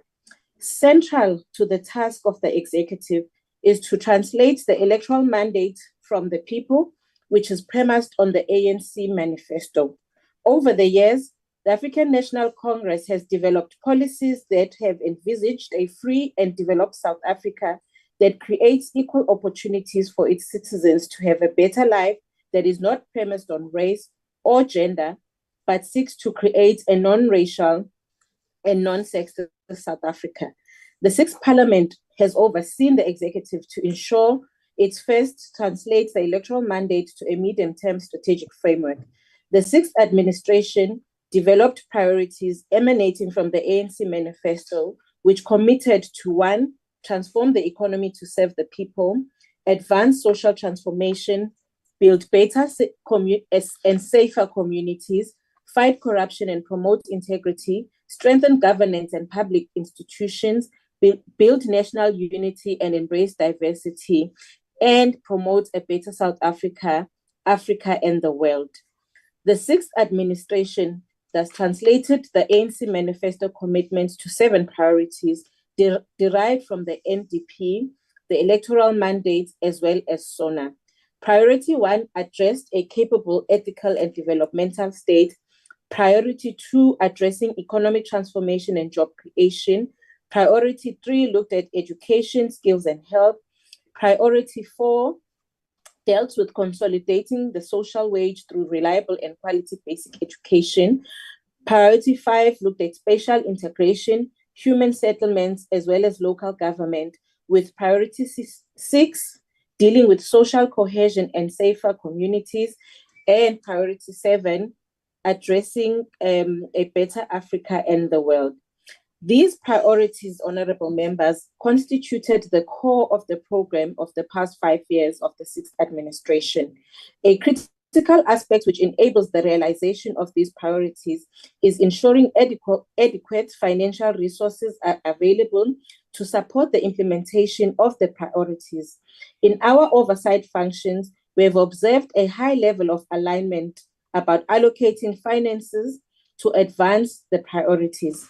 Despite having a constrained fiscal position, the 6th administration has balanced maintaining financial sustainability and ensuring the government priorities are adequately supported. We can confidently state that our government has allocated over 60% of its budget to social wages. The social wage is a social wage package to reduce inequality and address the worst effects of poverty. This includes free basic services, education and social housing for the poor, and an extensive social security grant system. The government has increased existing social grants to cushion the poor against rising inflation. We have extended the social relief of distress grants to the end of March 2024. We are also developing a longer-term alternative for targeted basic income support to replace the social relief of distress grant. Since 2019, the social wage has enabled the expansion of higher education and training funding, which has grown significantly over the past 5 years, as the government currently offers free education for the poor in the country. Today, honorable members, Dintswalo has a caring government providing social support until postgraduate studies. Education is our investment in the future of our country. To highlight some of the key achievements of the sixth administration, the government has supported more than 90% of TVET college students funded through the National Student Financial Aid System. To lower the cost of education materials, 97% of our higher learning education sites are zero-rated, which enables free electronic access to lectures as well as resources. Yes, honorable members, NSFAS faces some challenges, but they are not challenges of regression, but of progression. To provide a safety net for children who are vulnerable and poor, the ANC-led government has supported over 9.6 million learners who have received nutritious meals daily. As such, children from the poorest schools across the country have benefited wherever the program has been implemented. Hunger has been combated and the overall school attendance has improved, including enhancing the learning capacity of learners. Honorable House Chair, the government and the Sanitation Appropriate for Education initiative have built over 55,000 appropriate toilets with resources from the public and private sectors. This also signifies how government has expanded its partnerships to address essential services, which signals the ability to crowd private investment for social services. According to the 2022 census findings released on the 10th of October 2023, 6 out of 10 children aged between 0 to 4 years had access to some early childhood development programs. These critical human development indicators have demonstrated the progress made to transform our education sector. As we begin the next 30 years of democracy, the vision of the African National Congress is to ensure all children have access to early learning and care. This will place our developmental trajectory higher. We are in the process of social transformation, and our nascent democracy needs to continually adapt to changing conditions, address the challenges, and build on the achievements. The ANC has reviewed the implementation of its manifesto, and we have identified areas which require a continuous focus, but we have resolved to prioritize and create and for job creation and industrialization. We should not sing along a narrative which claims there has been no progress. We face various social and economic challenges, but the focus and determination of the ANC government will create a better future. Thank you very much, Honorable Chairperson. Thank you, Honorable Masiko. I now invite the Honorable N.A. Sarupen from the DA. Thank you very much, House Chair. House Chair, it's always interesting when the ANC tables a matter for debate in this House because there seems to be a fair amount of amnesia going on, as though the ANC only took office in 2019 and was not in government for the preceding 25 years. So it's always fascinating to listen to ANC speakers in these debates. Now, when we look at the topic for debate today, which is the medium-term strategic framework, we see that this demonstrates exactly how poorly this administration has performed over the past 5 years. So it's very brave for the ANC to bring this for debate because it allows us to give us a full, meaningful review of the failures of this government. And South Africans are tired of being let down by a government that promises the world, but delivers nothing but disappointment. Now, let me cut to the chase. The medium-term strategic framework presented initially in 2019 has become yet another glossy slide deck filled with grand promises that have crumbled in the face of a government that lacks capacity due to cadre deployment and corruption. The first priority in the MTSF was a promise to build a capable, ethical, and developmental state. And this was tied to the new dawn that promised a government that would deliver on its commitments. But instead, the citizens received and administration drowning in its own incompetence.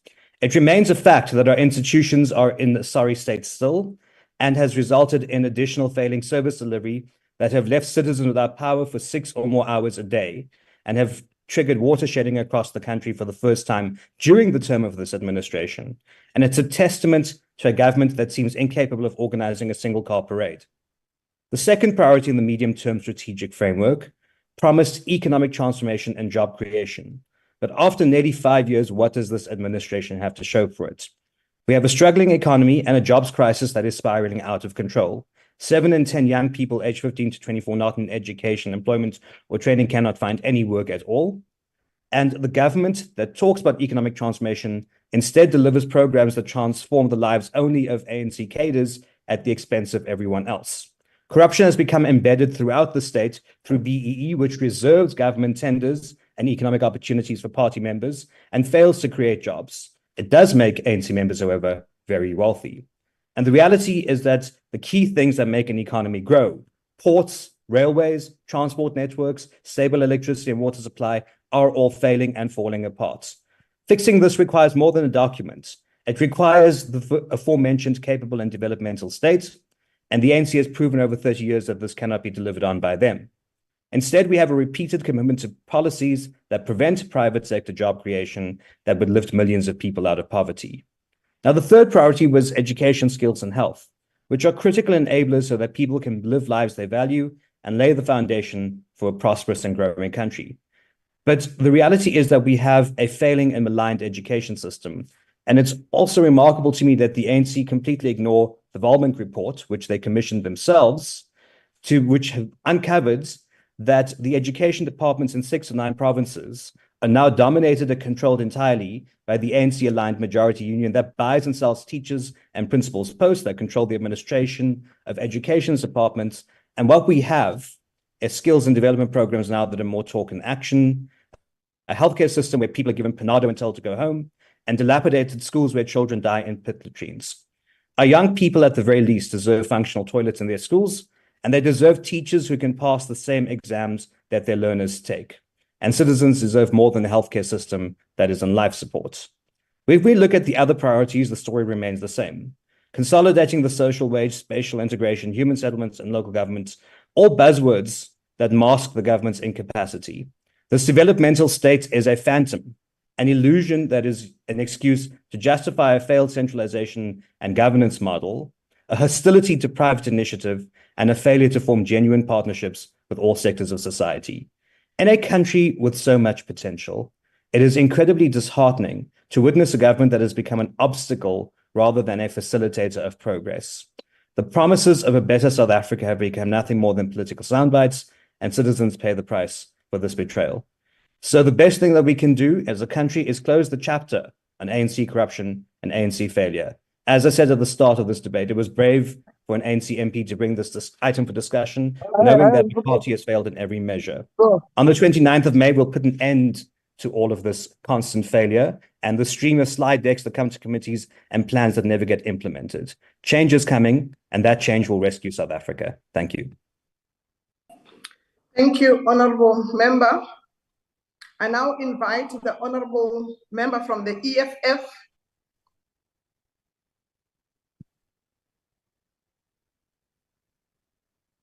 Honorable EFF. Good morning, Chairperson. Chairperson, can I switch off my camera, please? Yes, you are welcome to do so. Okay, Chairperson, the period from 2019 to 2024, under the leadership of the 6th administration of the ANC, particularly under Mr. Ramaphosa, has been marred by profound failures in policy oversight and implementation, leading to what can only be drafted and described as a monumental disaster for South Africa.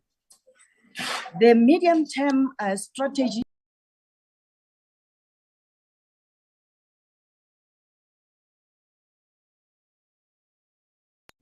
Apologies, Chairperson.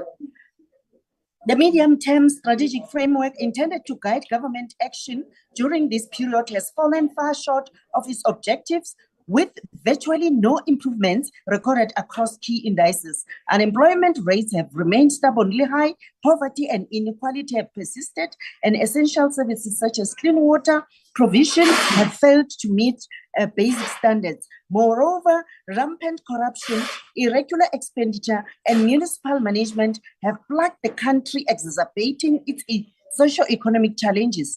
The EFF, while attempting to fulfill its parliamentary duty of holding the executive accountable, has faced obstruction and resistance and further impending effective governance. Meanwhile, economic indicators such as inflation, national debt, fuel prices, and the rand or dollar exchange rate have worsened, reflecting a dire state of affairs under this administration. The Phala saga, illuminated by an inquiry led by a former Chief Justice, revealed shocking revelations of misconduct at the highest level of government. Mr. Ramaphosa was implicated in concealing foreign currency and obstructing investigations into the matter, leading to serious allegations of constitutional violations and misconduct. Despite these damning findings, led by no less than a retired former Chief Justice, the ANC members in Parliament failed in their constitutional duty to hold Ramaphosa accountable, instead choosing to shield him from scrutiny. This betrayal of public trust caused Ramaphosa to reciprocate by avoiding to implement sanctions against members of On a point of order, Chair. implicated in the Zondo Commission for wrongdoing, further perpetuating. There is a point of order, Honorable Hadebe. Yes, Chairperson, I'm rising on Rule 82. The member cannot refer to the president on first name terms or on surnames only.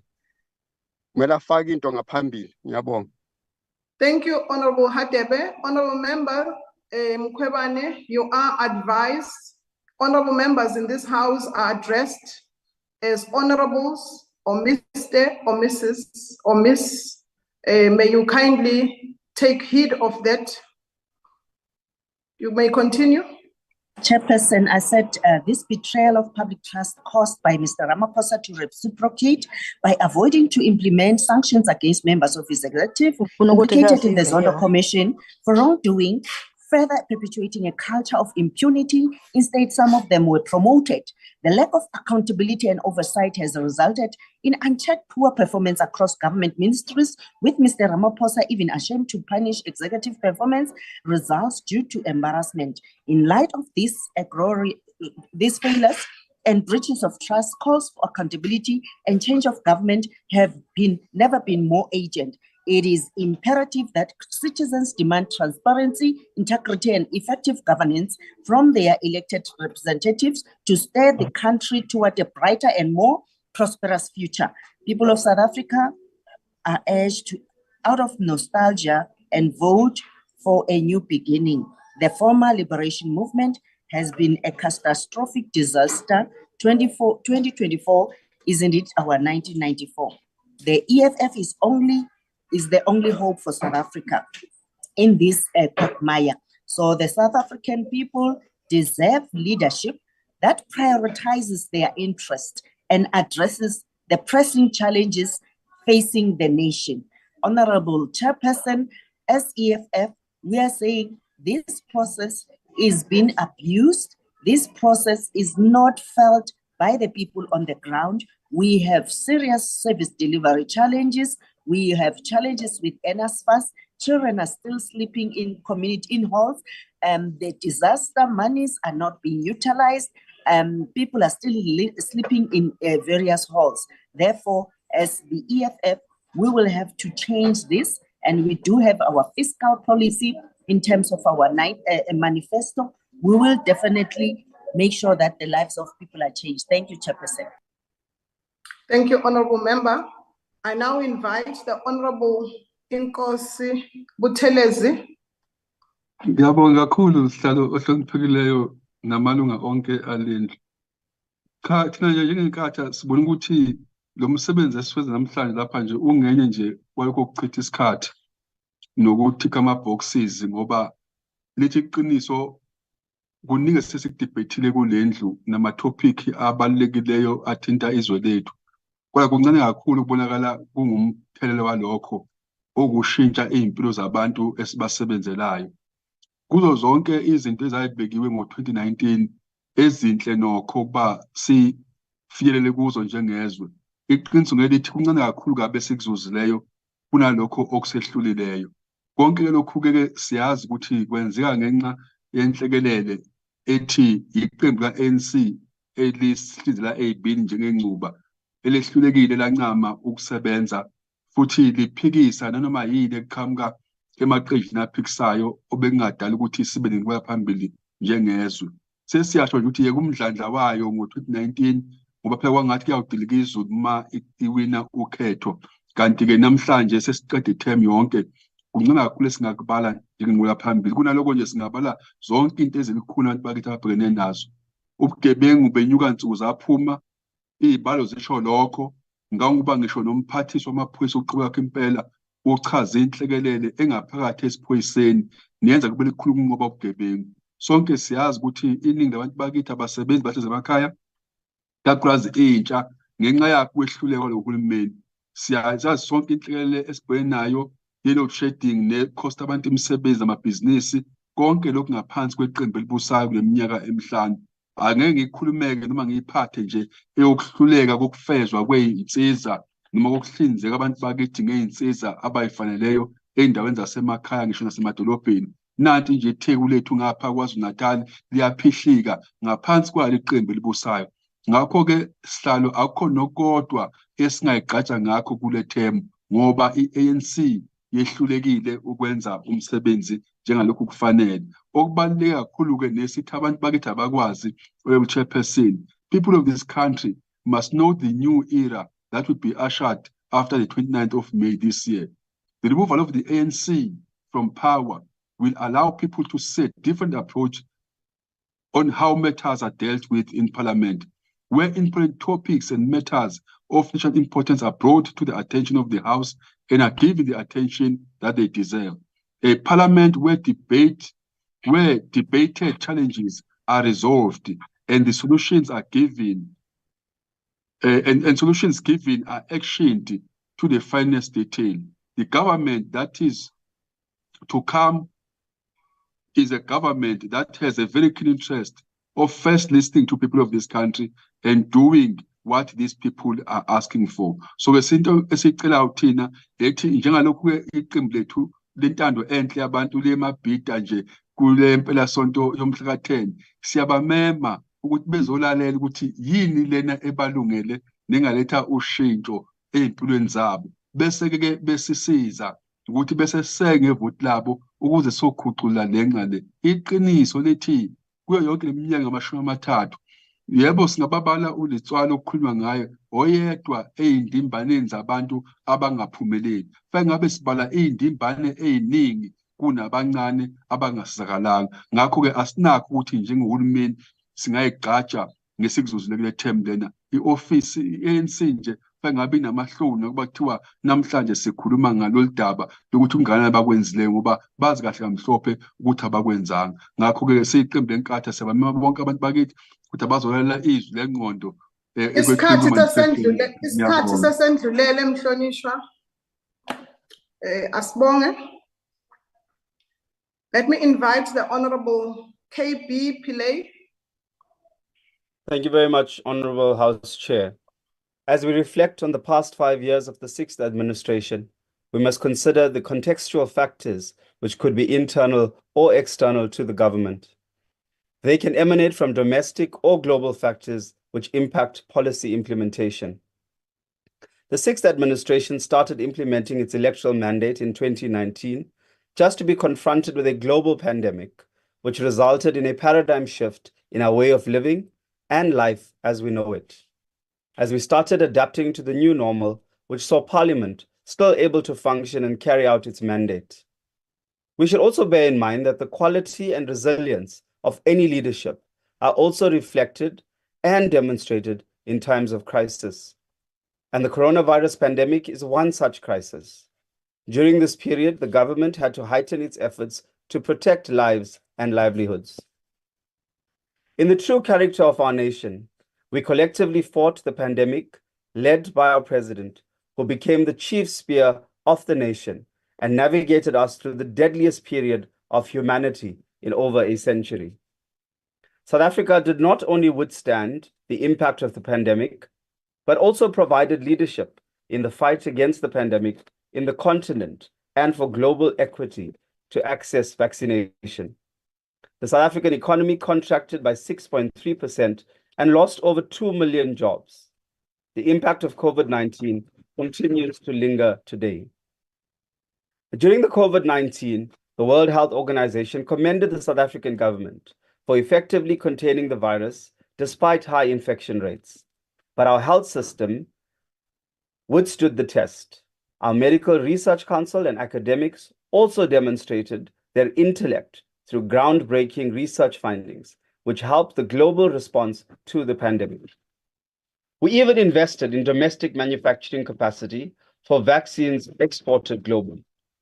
The lessons and experience of our response to the pandemic should be translated to other developmental areas. Another critical contextual factor is the impact of the Russia-Ukraine conflict, and recently, the Israel genocide of the Palestinians. Global instability impacts supply chains, which can cause an increase in commodity prices, which can pose an inflationary pressure risk. To contain the inflation rate, central banks across the globe have increased interest rates, which has impacted the cost of living for the working class and poor. We must also remind the House that our government took multiple measures to subsidize the cost of fuel due to global supply and commodity price changes. To recover and cushion the nation from the impact of the pandemic, the government developed an economic reconstruction and recovery plan announced on the 15th of October 2020, which focused on critical social and economic interventions to the ERRP was created. In the short term, to preserve lives through supporting livelihoods, distressed firms, financial systems, and healthcare. To provide a safety net for the unemployed and those without income, the ANC government introduced the Social Relief of Distress Grant, the SRD, of 350 rands and cushioned the labor market through social insurance programs from the Unemployment Insurance Fund. To have an objective analysis of whether the Economic Reconstruction and Recovery Plan has succeeded in retaining our economy, activity, and reconstructing the form of our economy. The government's initiatives in job creation are producing positive results and steady growth in employment.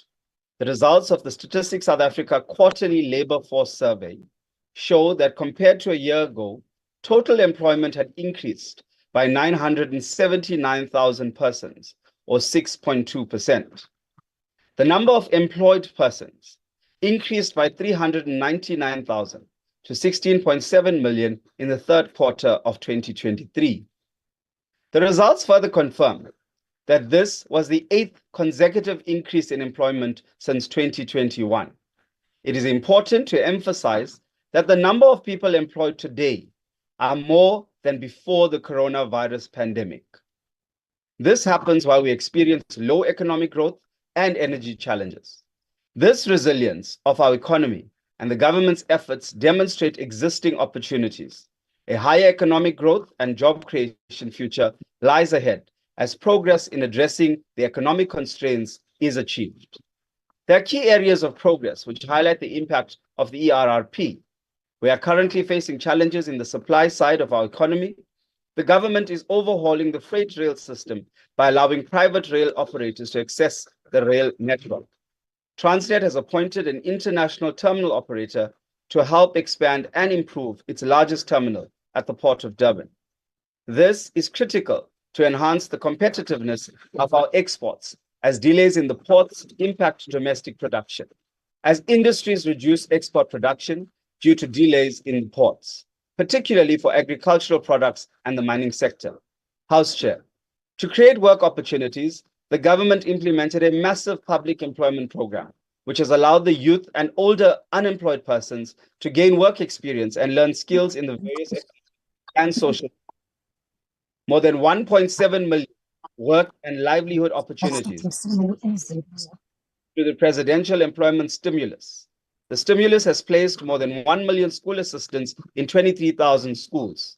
These are some large-scale programs implemented targeting unemployed graduates and youth in general.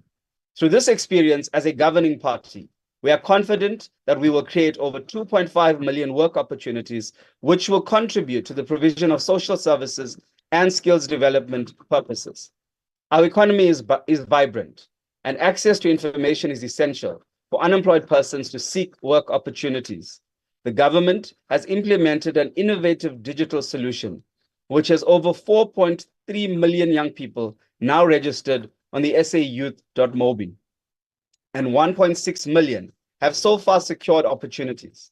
This is a proactive mechanism and measures by the government to create access to information, and the success speaks for itself. The narrative that the government is not implementing measures to develop economic and skills opportunities for South Africans is not supported by facts. Yes, there is a high unemployment rate, particularly amongst the youth and those above the age of 35. And the efforts to grow the economy to create more opportunities. South Africa's employment increased from 8 million in 1994 to over 16.7 million. Over the last 2 years, the number of jobs being created has been increasing every quarter, and we now have more people in employment than before the pandemic. Through the revived Renewable Energy Program, the government has connected more than 2,500 megawatts of solar and wind power to the grid over the last 5 years.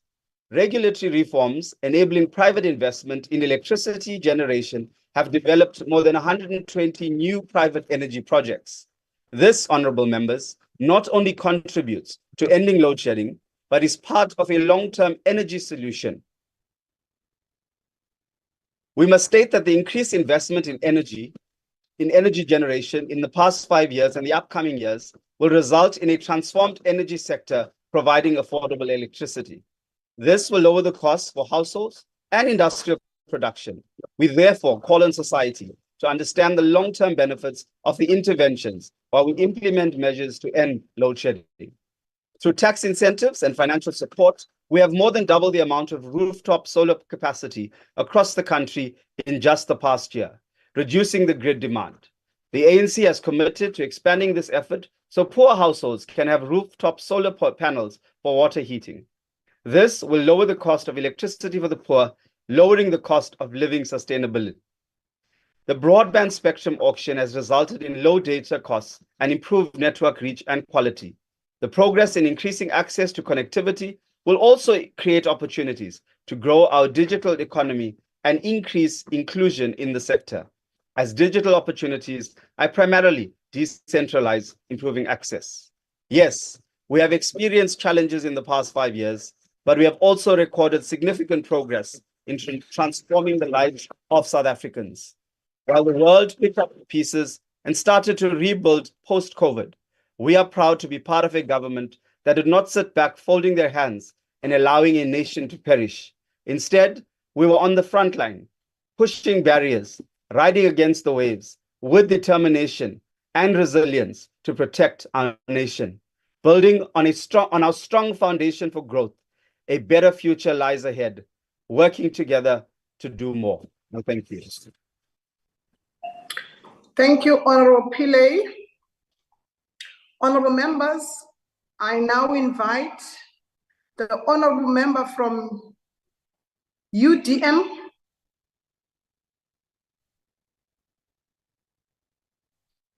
Honorable Member from UDM. I move to the Honorable Member from ATM.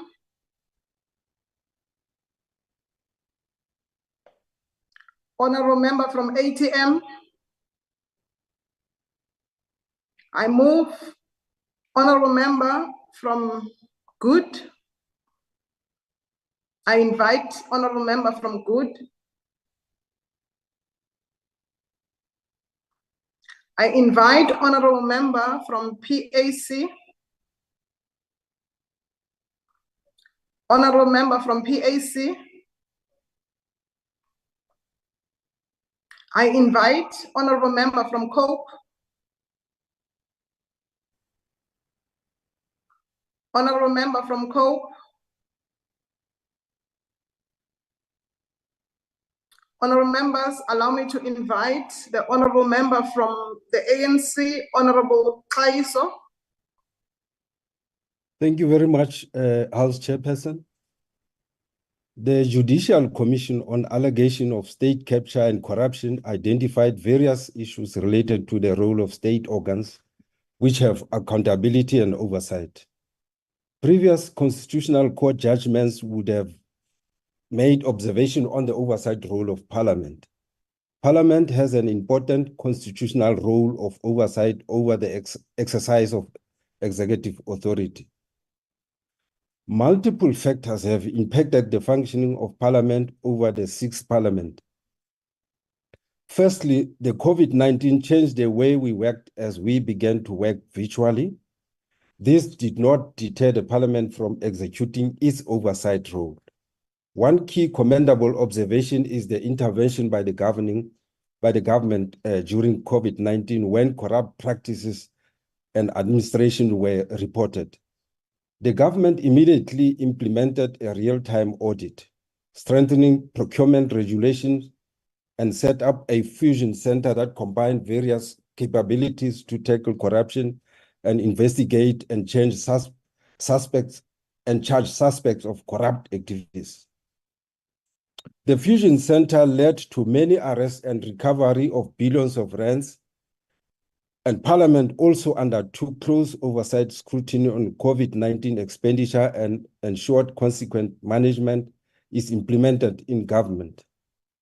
In areas that relate to policy implementation, we have strengthened the robustness of oversight by ensuring our state organs focus more on outcomes and impact in the orientation of their planning and reporting to enhance oversight and accountability of policy implementation.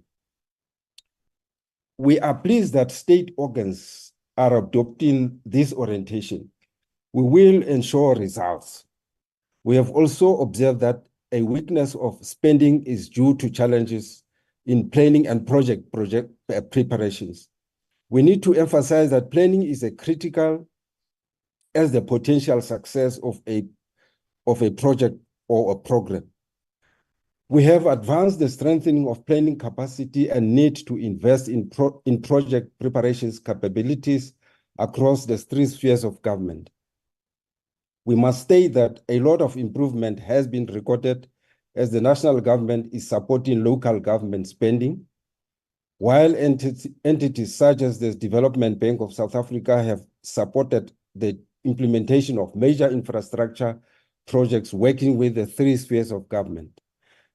Disasters also impacted these honorable members, the sixth administration, due to climate change.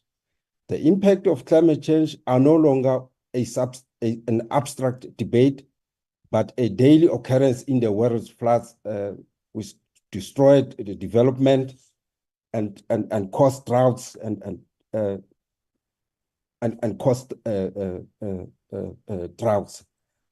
As this parliament, as part of our oversight, the ANC advanced the establishment of ad hoc committee, which primarily focus on the flood disaster in KZN and Eastern Cape and parts of the Northwest.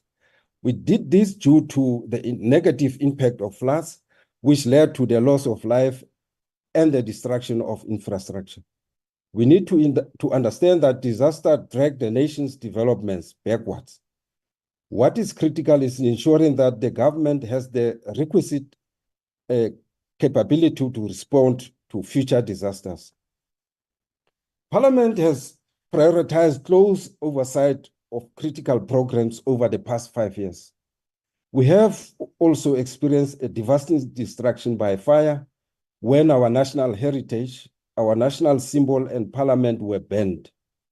This had further disrupted the functioning of Parliament, but our resilience developed in the COVID-19 period enabled us to withstand these challenges. We should also record that the government has allocated an amount of 2 billion by the National Treasury, which is paid over a 3-year period. This will enable us to restore the Parliament precincts transformed to represent the diversity of our nation.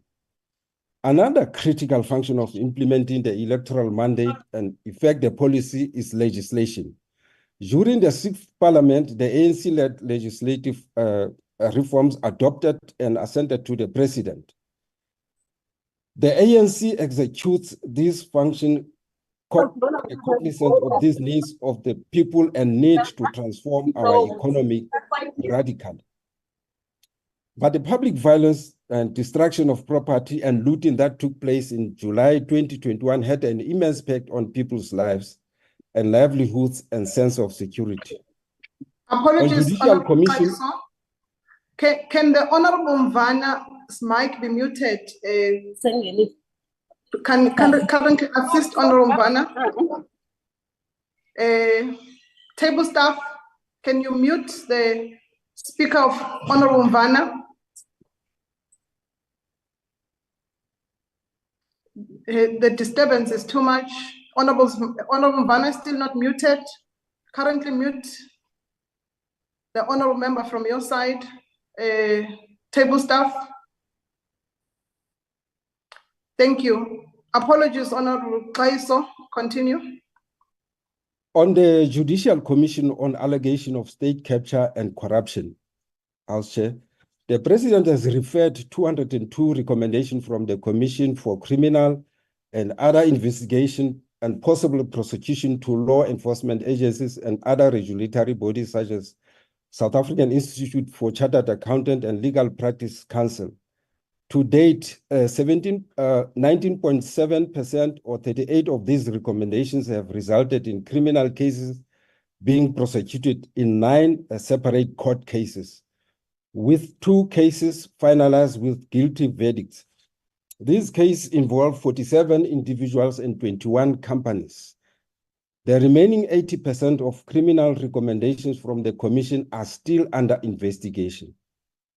The Parliament has considered the recommendation and it is implementing recommendations through legislation and policy interventions to strengthen Parliament's capacity. There are a number of interventions which government has implemented to strengthen the capability of the state over the period. The level of vacancies and the changing conditions and the ability of government to adapt have implemented policy implementation over the period.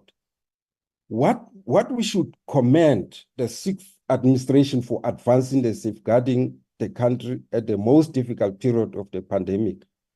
The July unrest and climate change disasters, which have tested the capacity of the government. It has tested the capacity of the government. The fact that most of these issues have been addressed as we speak is a testament to progress. It is for this reason that we are finalizing the process of climate change bill. As we speak, we have focused on leaving no one behind because we understand that while we have made progress, many South Africans are marginalized and in perpetual poverty, and our duty is to ensure to break the cycle of poverty and the poverty trap. Over the period, we have adopted a number of laws which will transform our economy and advance justice. We have passed bills such as the National Health Insurance Bill. Of course, it is a pillar of the national democratic revolution, and we are not shy about that. Our people are very much excited about the National Health Insurance Bill, which seek to transform our life health system, address the inequality in access to health. The Employment Equity Amendment Bill to advance the equity in distributing opportunities for inclusion as part of affirmative action. The Land Court Bill to provide for the establishment of Land Court and Land Court of Appeal to make provision for the administration and judicial function of the Land Court and Land Court of Appeal. We failed, however, House Chair, to pass the constitutional amendment of Section 25 due to the populist pseudo-left EFF, which has no material interest in transforming lives by desire to access political power for self-enrichment. The South African Post Bank Limited Amendment Bill to provide for the transfer in shareholding from the South African Post Office, a state-owned company limited to government, and the creation of bank controlling company. The general laws, anti-money laundering and combating terrorism and financing and amendment bill, the criminal law procedure amendment bill, and other gender-based violence and femicide bills. We therefore call upon all South Africans to work with the government and all social partners to create a better life for all. I thank you, Chair. Thank you, Honorable Kaiso. Honorable members, let me invite a honorable member from Al Jama. Honorable member from Al Jama.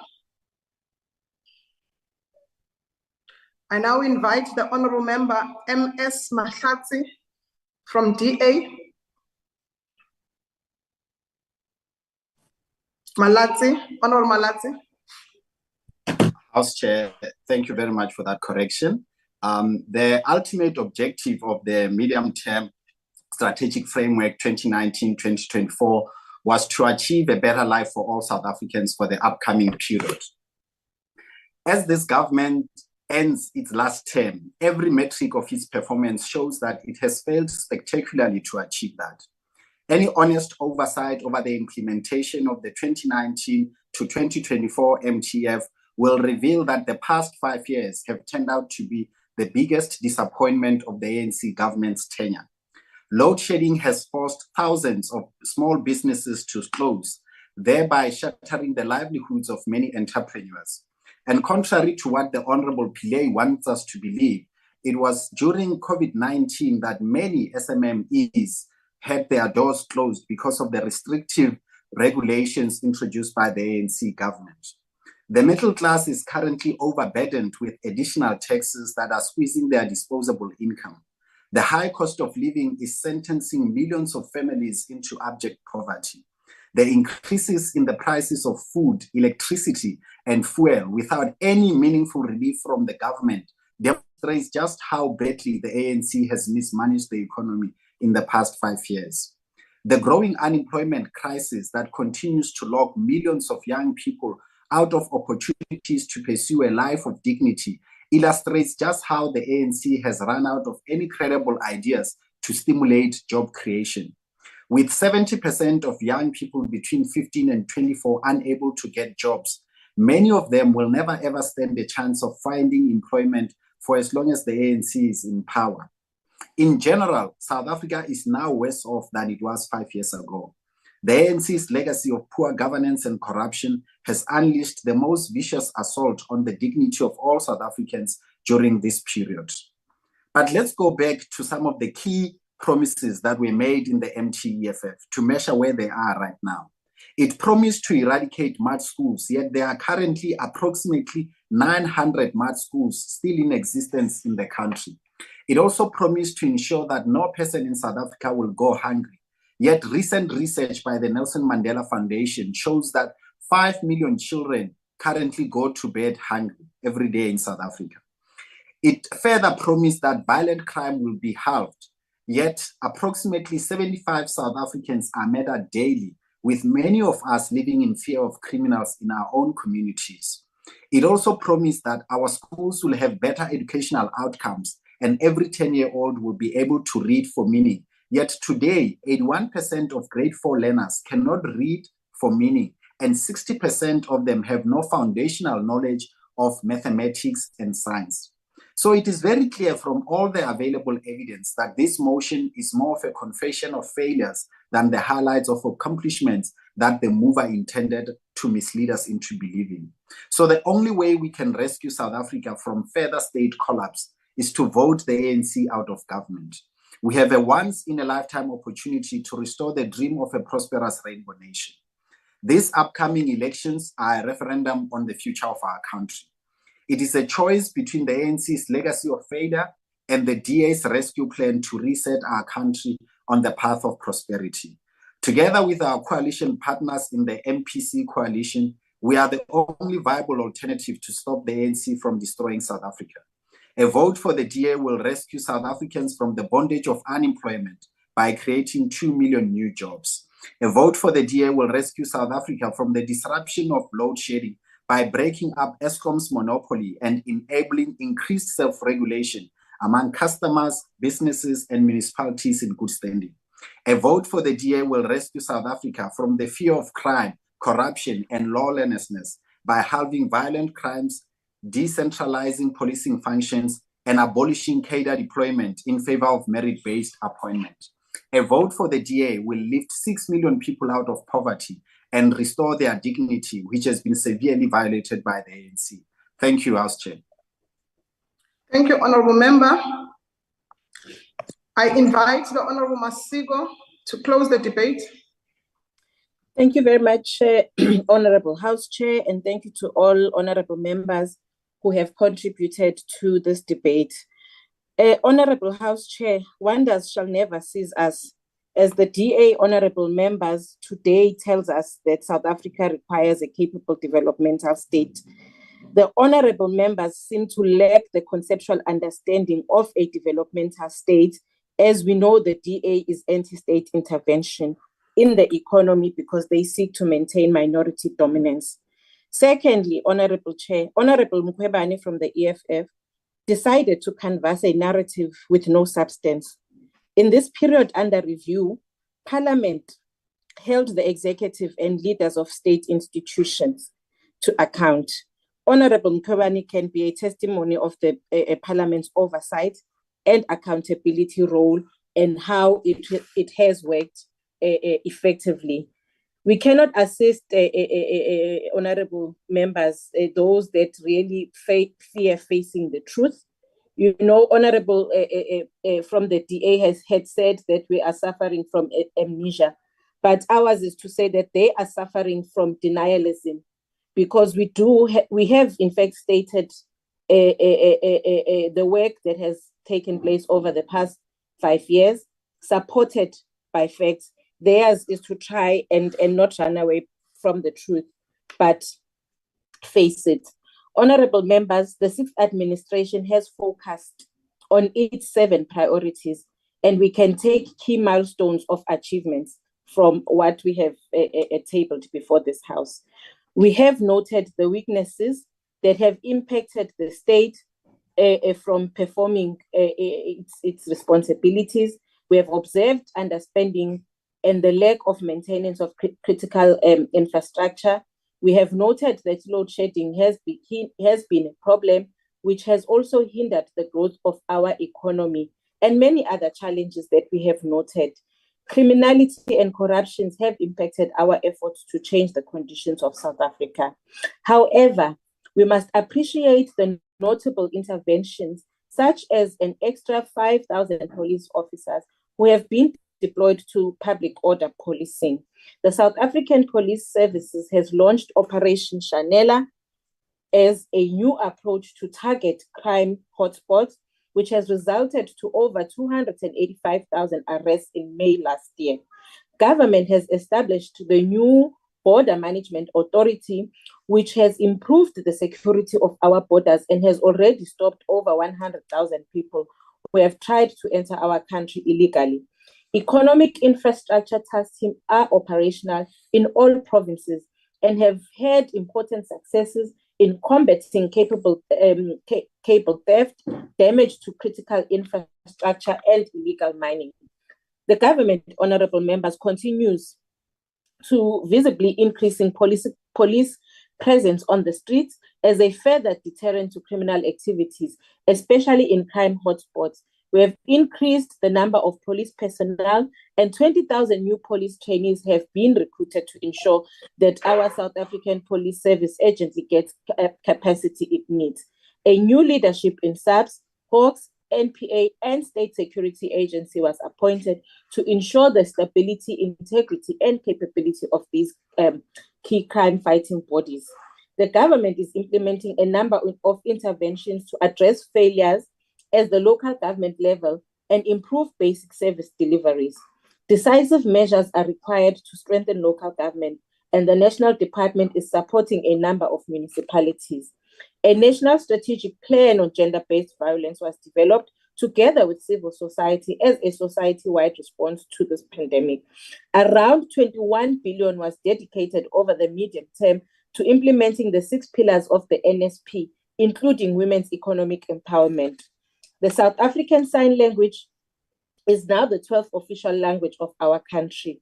On the international front, honorable members, we have continued to be a beacon of hope and justice. We have lent our hand to the peaceful resolution of the conflict between Russia and Ukraine as part of the historic African delegation. We have recently spearheaded the constitutional challenges against the genocide by Israel. We continue to contribute to silencing the guns in the continent through facilitating mediation and peaceful resolution mechanisms and supporting peace missions through the deployment of defense force. In the South African development communities, we are now providing support to Mozambique. These measures are geared to improving the conditions of all South Africans. Working together, honorable members, we can always do more. Thank you very much, Honorable Chairperson. Thank you, Honorable Masiko. Honorable members, that concludes the debate and the business of this virtual plenary session. The mini plenary will now rise. Thank you. Well done.